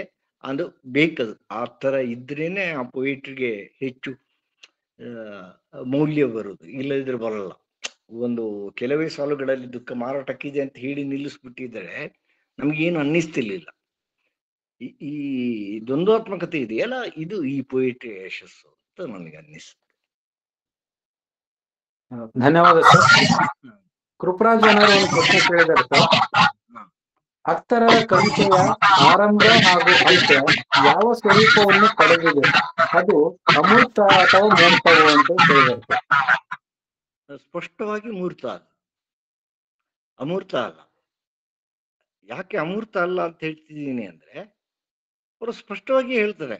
ಮೊದಲ ಸಾಲಿನಲ್ಲಿ ಹೇಳ್ತಾರೆ ಮಾರಾಟಕ್ಕಿದೆ ದುಃಖ ಅಂತ, ಕೊನೆಯ ಸಾಲಿನಲ್ಲಿ ಹೇಳ್ತಾರೆ ಈ ದುಃಖ ಮಾರಾಟಕ್ಕೆ ಇಲ್ಲ ಅಂತ. ಬಹಳ ಸ್ಪಷ್ಟ ಇದೆ ನೋಡಿ, ಎಲ್ಲವನ್ನು ಸ್ಪಷ್ಟವಾಗಿ ಹೇಳ್ತಿದ್ದಾರೆ, ಅಮೂರ್ತವಾಗಿ ಹೇಳ್ತಾ ಇಲ್ಲ. ನಿಮಗೆ ಅಮೂರ್ತ ಅಂತ ಅನ್ನಿಸ್ಬೇಕು ಅಂದ್ರೆ ನನಗೆ ತಕ್ಷಣಕ್ಕೆ ಸಿಗುವ ಉದಾಹರಣೆಯನ್ನು ಕೊಡ್ತಾ ಇದ್ದೀನಿ. ಯಾವುದು ಅಮೂರ್ತ ಆಗುತ್ತೆ ಅಂದ್ರೆ, ಅಡಿಗರ ಕೆಲವು ಪದ್ಯಗಳು ತಕ್ಷಣಕ್ಕೆ ನಮಗೆ ರೀಚ್ ಆಗಲ್ಲ, ಅದು ಅಮೂರ್ತ ಆಗ್ಬಿಡುತ್ತೆ. ಉದಾಹರಣೆಗೆ ಭೂಮಿಗೀತ ಪದ್ಯವನ್ನ ತಗೊಳ್ಳಿ, ಅಥವಾ ಅವರ ಯಾವ ಮೋಹನ ಮುರಳಿ ಕರೆಯಿತು ಪದ್ಯವನ್ನ ತಗೊಳ್ಳಿ. ಇವೆಲ್ಲವೂ ಕೂಡ ಅಮೂರ್ತವಾದದ್ದನ್ನ ಎಲ್ಲವನ್ನ ಹಿಡ್ಕೊಳ್ಳುವುದಕ್ಕೆ ಹೋಗ್ತಾ ಇದೆ. ಅಡಿಗರು ಯಾವ ಮೋಹನ ಮುರಳಿಯಲ್ಲಿ ಅಮೂರ್ತವಾದದ್ದನ್ನ ಸೆರೆ ಹಿಡಿಯುವುದಕ್ಕೆ ಹೋಗ್ತಾ ಇದ್ದಾರೆ. ಯಾವ ಮೋಹನ ಮುರಳಿ ಕರೆಯಿತು ದೂರ ತೀರಕ್ಕೆ ನಿನ್ನನು ಅನ್ನುವಾಗ ಯಾವ ಮೋಹನ ಅನ್ನುವುದೇನೆ ಅಮೂರ್ತ ನೋಡಿ. ಯಾವುದೋ ಒಂದು ಅಮೂರ್ತವಾದದ್ದನ್ನ ಸೆರೆ ಹಿಡಿಯುವುದಕ್ಕೆ ಇಡೀ ಪೊಯಿಟ್ರಿ ಹೋಗ್ತಾ ಇದೆ. ಇಲ್ಲಿ ಆ ಥರದ ಪ್ರಕ್ರಿಯೆಗಳಿಲ್ಲ. ಅಥವಾ ಅಡಿಗರ ಭೂಮಿ ಗೀತದಲ್ಲಿ ಆಗತ್ತೆ. ಮಲೆಗಟ್ಟು ಸೋಪಾನದ ಉರುಳು ಕೆಳಗ ಪಟ್ಟಿಯಲ್ಲಿ ಉರುಳು ಮೂರೇ ಉರುಳು ಕಡಲ ಕುದ್ದಿತದ ಎಣ್ಣೆ ಕೊಪ್ಪರಿಗೆ. ಅಲ್ಲಿ ಅಲ್ಲಿ ಅಲ್ಲಿ ಏನಾಗುತ್ತೆ ಅಂದ್ರೆ ಅದು ಅದು ಅಮೂರ್ತ ಆಗ್ಬಿಡುತ್ತೆ. ಕಡಲ ಕುದಿತ ಎಣ್ಣೆ ಕೊಪ್ಪರಿಗೆ, ಕಡಲ ಕುದಿತ ಅನ್ನೋದು ಎಣ್ಣೆ ಕೊಪ್ಪರಿಗೆ. ನಮಗೆ ಸ್ವಲ್ಪ ಸ್ವಲ್ಪ ಸೀರಿಯಸ್ ಆಗಿ ಯೋಚನೆ ಮಾಡ್ಬೇಕಾಗುತ್ತೆ. ಅದು ಅಮೂರ್ತವಾದನ್ನು ಏನನ್ನು ಯಾವುದನ್ನು ಒಂದು ಸಂಕೇತಿಸ್ತಾ ಇದೆ, ಆಯ್ತಾ. ಅದೇ ಭೂಮಿ ಗೀತದಲ್ಲಿ ಬರುತ್ತೆ ಕೊನೆಗೆ, ಹೇಳವನ ಹೆಗಲ ಮೇಲೆ ಕುರುಡ ಕುಳಿತಿದ್ದಾನೆ, ದಾರಿ ಸಾಗುವುದೆಂತು ನೋಡಬೇಕು. ತೀರಾ ಅಮೂರ್ತ ಅದು. ಆ ತರದ ಅಮೂರ್ತತೆಗಳು ಈ ಪದ್ಯದ ಒಳಗಡೆ ನಮ್ಗೆ ಕಾಣಸಿಗಲ್ಲ. ಅವೆಲ್ಲವೂ ತೆರೆದಿಟ್ಟ ಬುತ್ತಿಯ ಹಾಗೆ ಸ್ಪಷ್ಟ ಇದೆ. ಇದರಲ್ಲಿ ಯಾವ ಅನುಮಾನವೂ ಇಲ್ಲ. Thank you sir. ಅರ್ಜುನ್ ಬಸವರಾಜನವರು ಒಂದು ಪ್ರಶ್ನೆ ಕೇಳಿದ್ದಾರೆ ಸರ್. ಸ್ವಲ್ಪ ಕಾಲದ ಹಿಂದೆ ದುಃಖವನ್ನು ಕೇಳಿ ಮನಸ್ಸು ಹಗುರವಾಗಿಸುವ ವಾತಾವರಣವಿತ್ತು. ಆಗ ದುಃಖ ಮಾರಾಟಕ್ಕಿದೆ ಎನಿಸಬಹುದು. ಆದರೆ ಈಗ ದುಃಖವನ್ನೇ ಕೇಳುವವರಿಲ್ಲ, ಈಗ ದುಃಖ ಮಾರಾಟಕ್ಕಿಲ್ಲ. ಈ ರೀತಿ ಇದನ್ನು ಅರ್ಥೈಸಿಕೊಳ್ಳಬಹುದೇ ಅಂತ ಒಂದು ಆಶಯವನ್ನು ವ್ಯಕ್ತಪಡಿಸುತ್ತೆ. ಹೌದೌದು, ಹಾಗೆ ಹಾಗೆ ಅರ್ಥ ಮಾಡ್ಕೋಬಹುದು. ಈಗ ದುಃಖ ಮಾರಾಟಕ್ಕಿಲ್ಲ ಅಂದ್ರೆ ನಿಮ್ಮ ದುಃಖವನ್ನು ಯಾರು ಕೇಳುವರಿಲ್ಲ ಅಂತ ಆ ಅರ್ಥದಲ್ಲಿ ತೆಗಬಹುದು.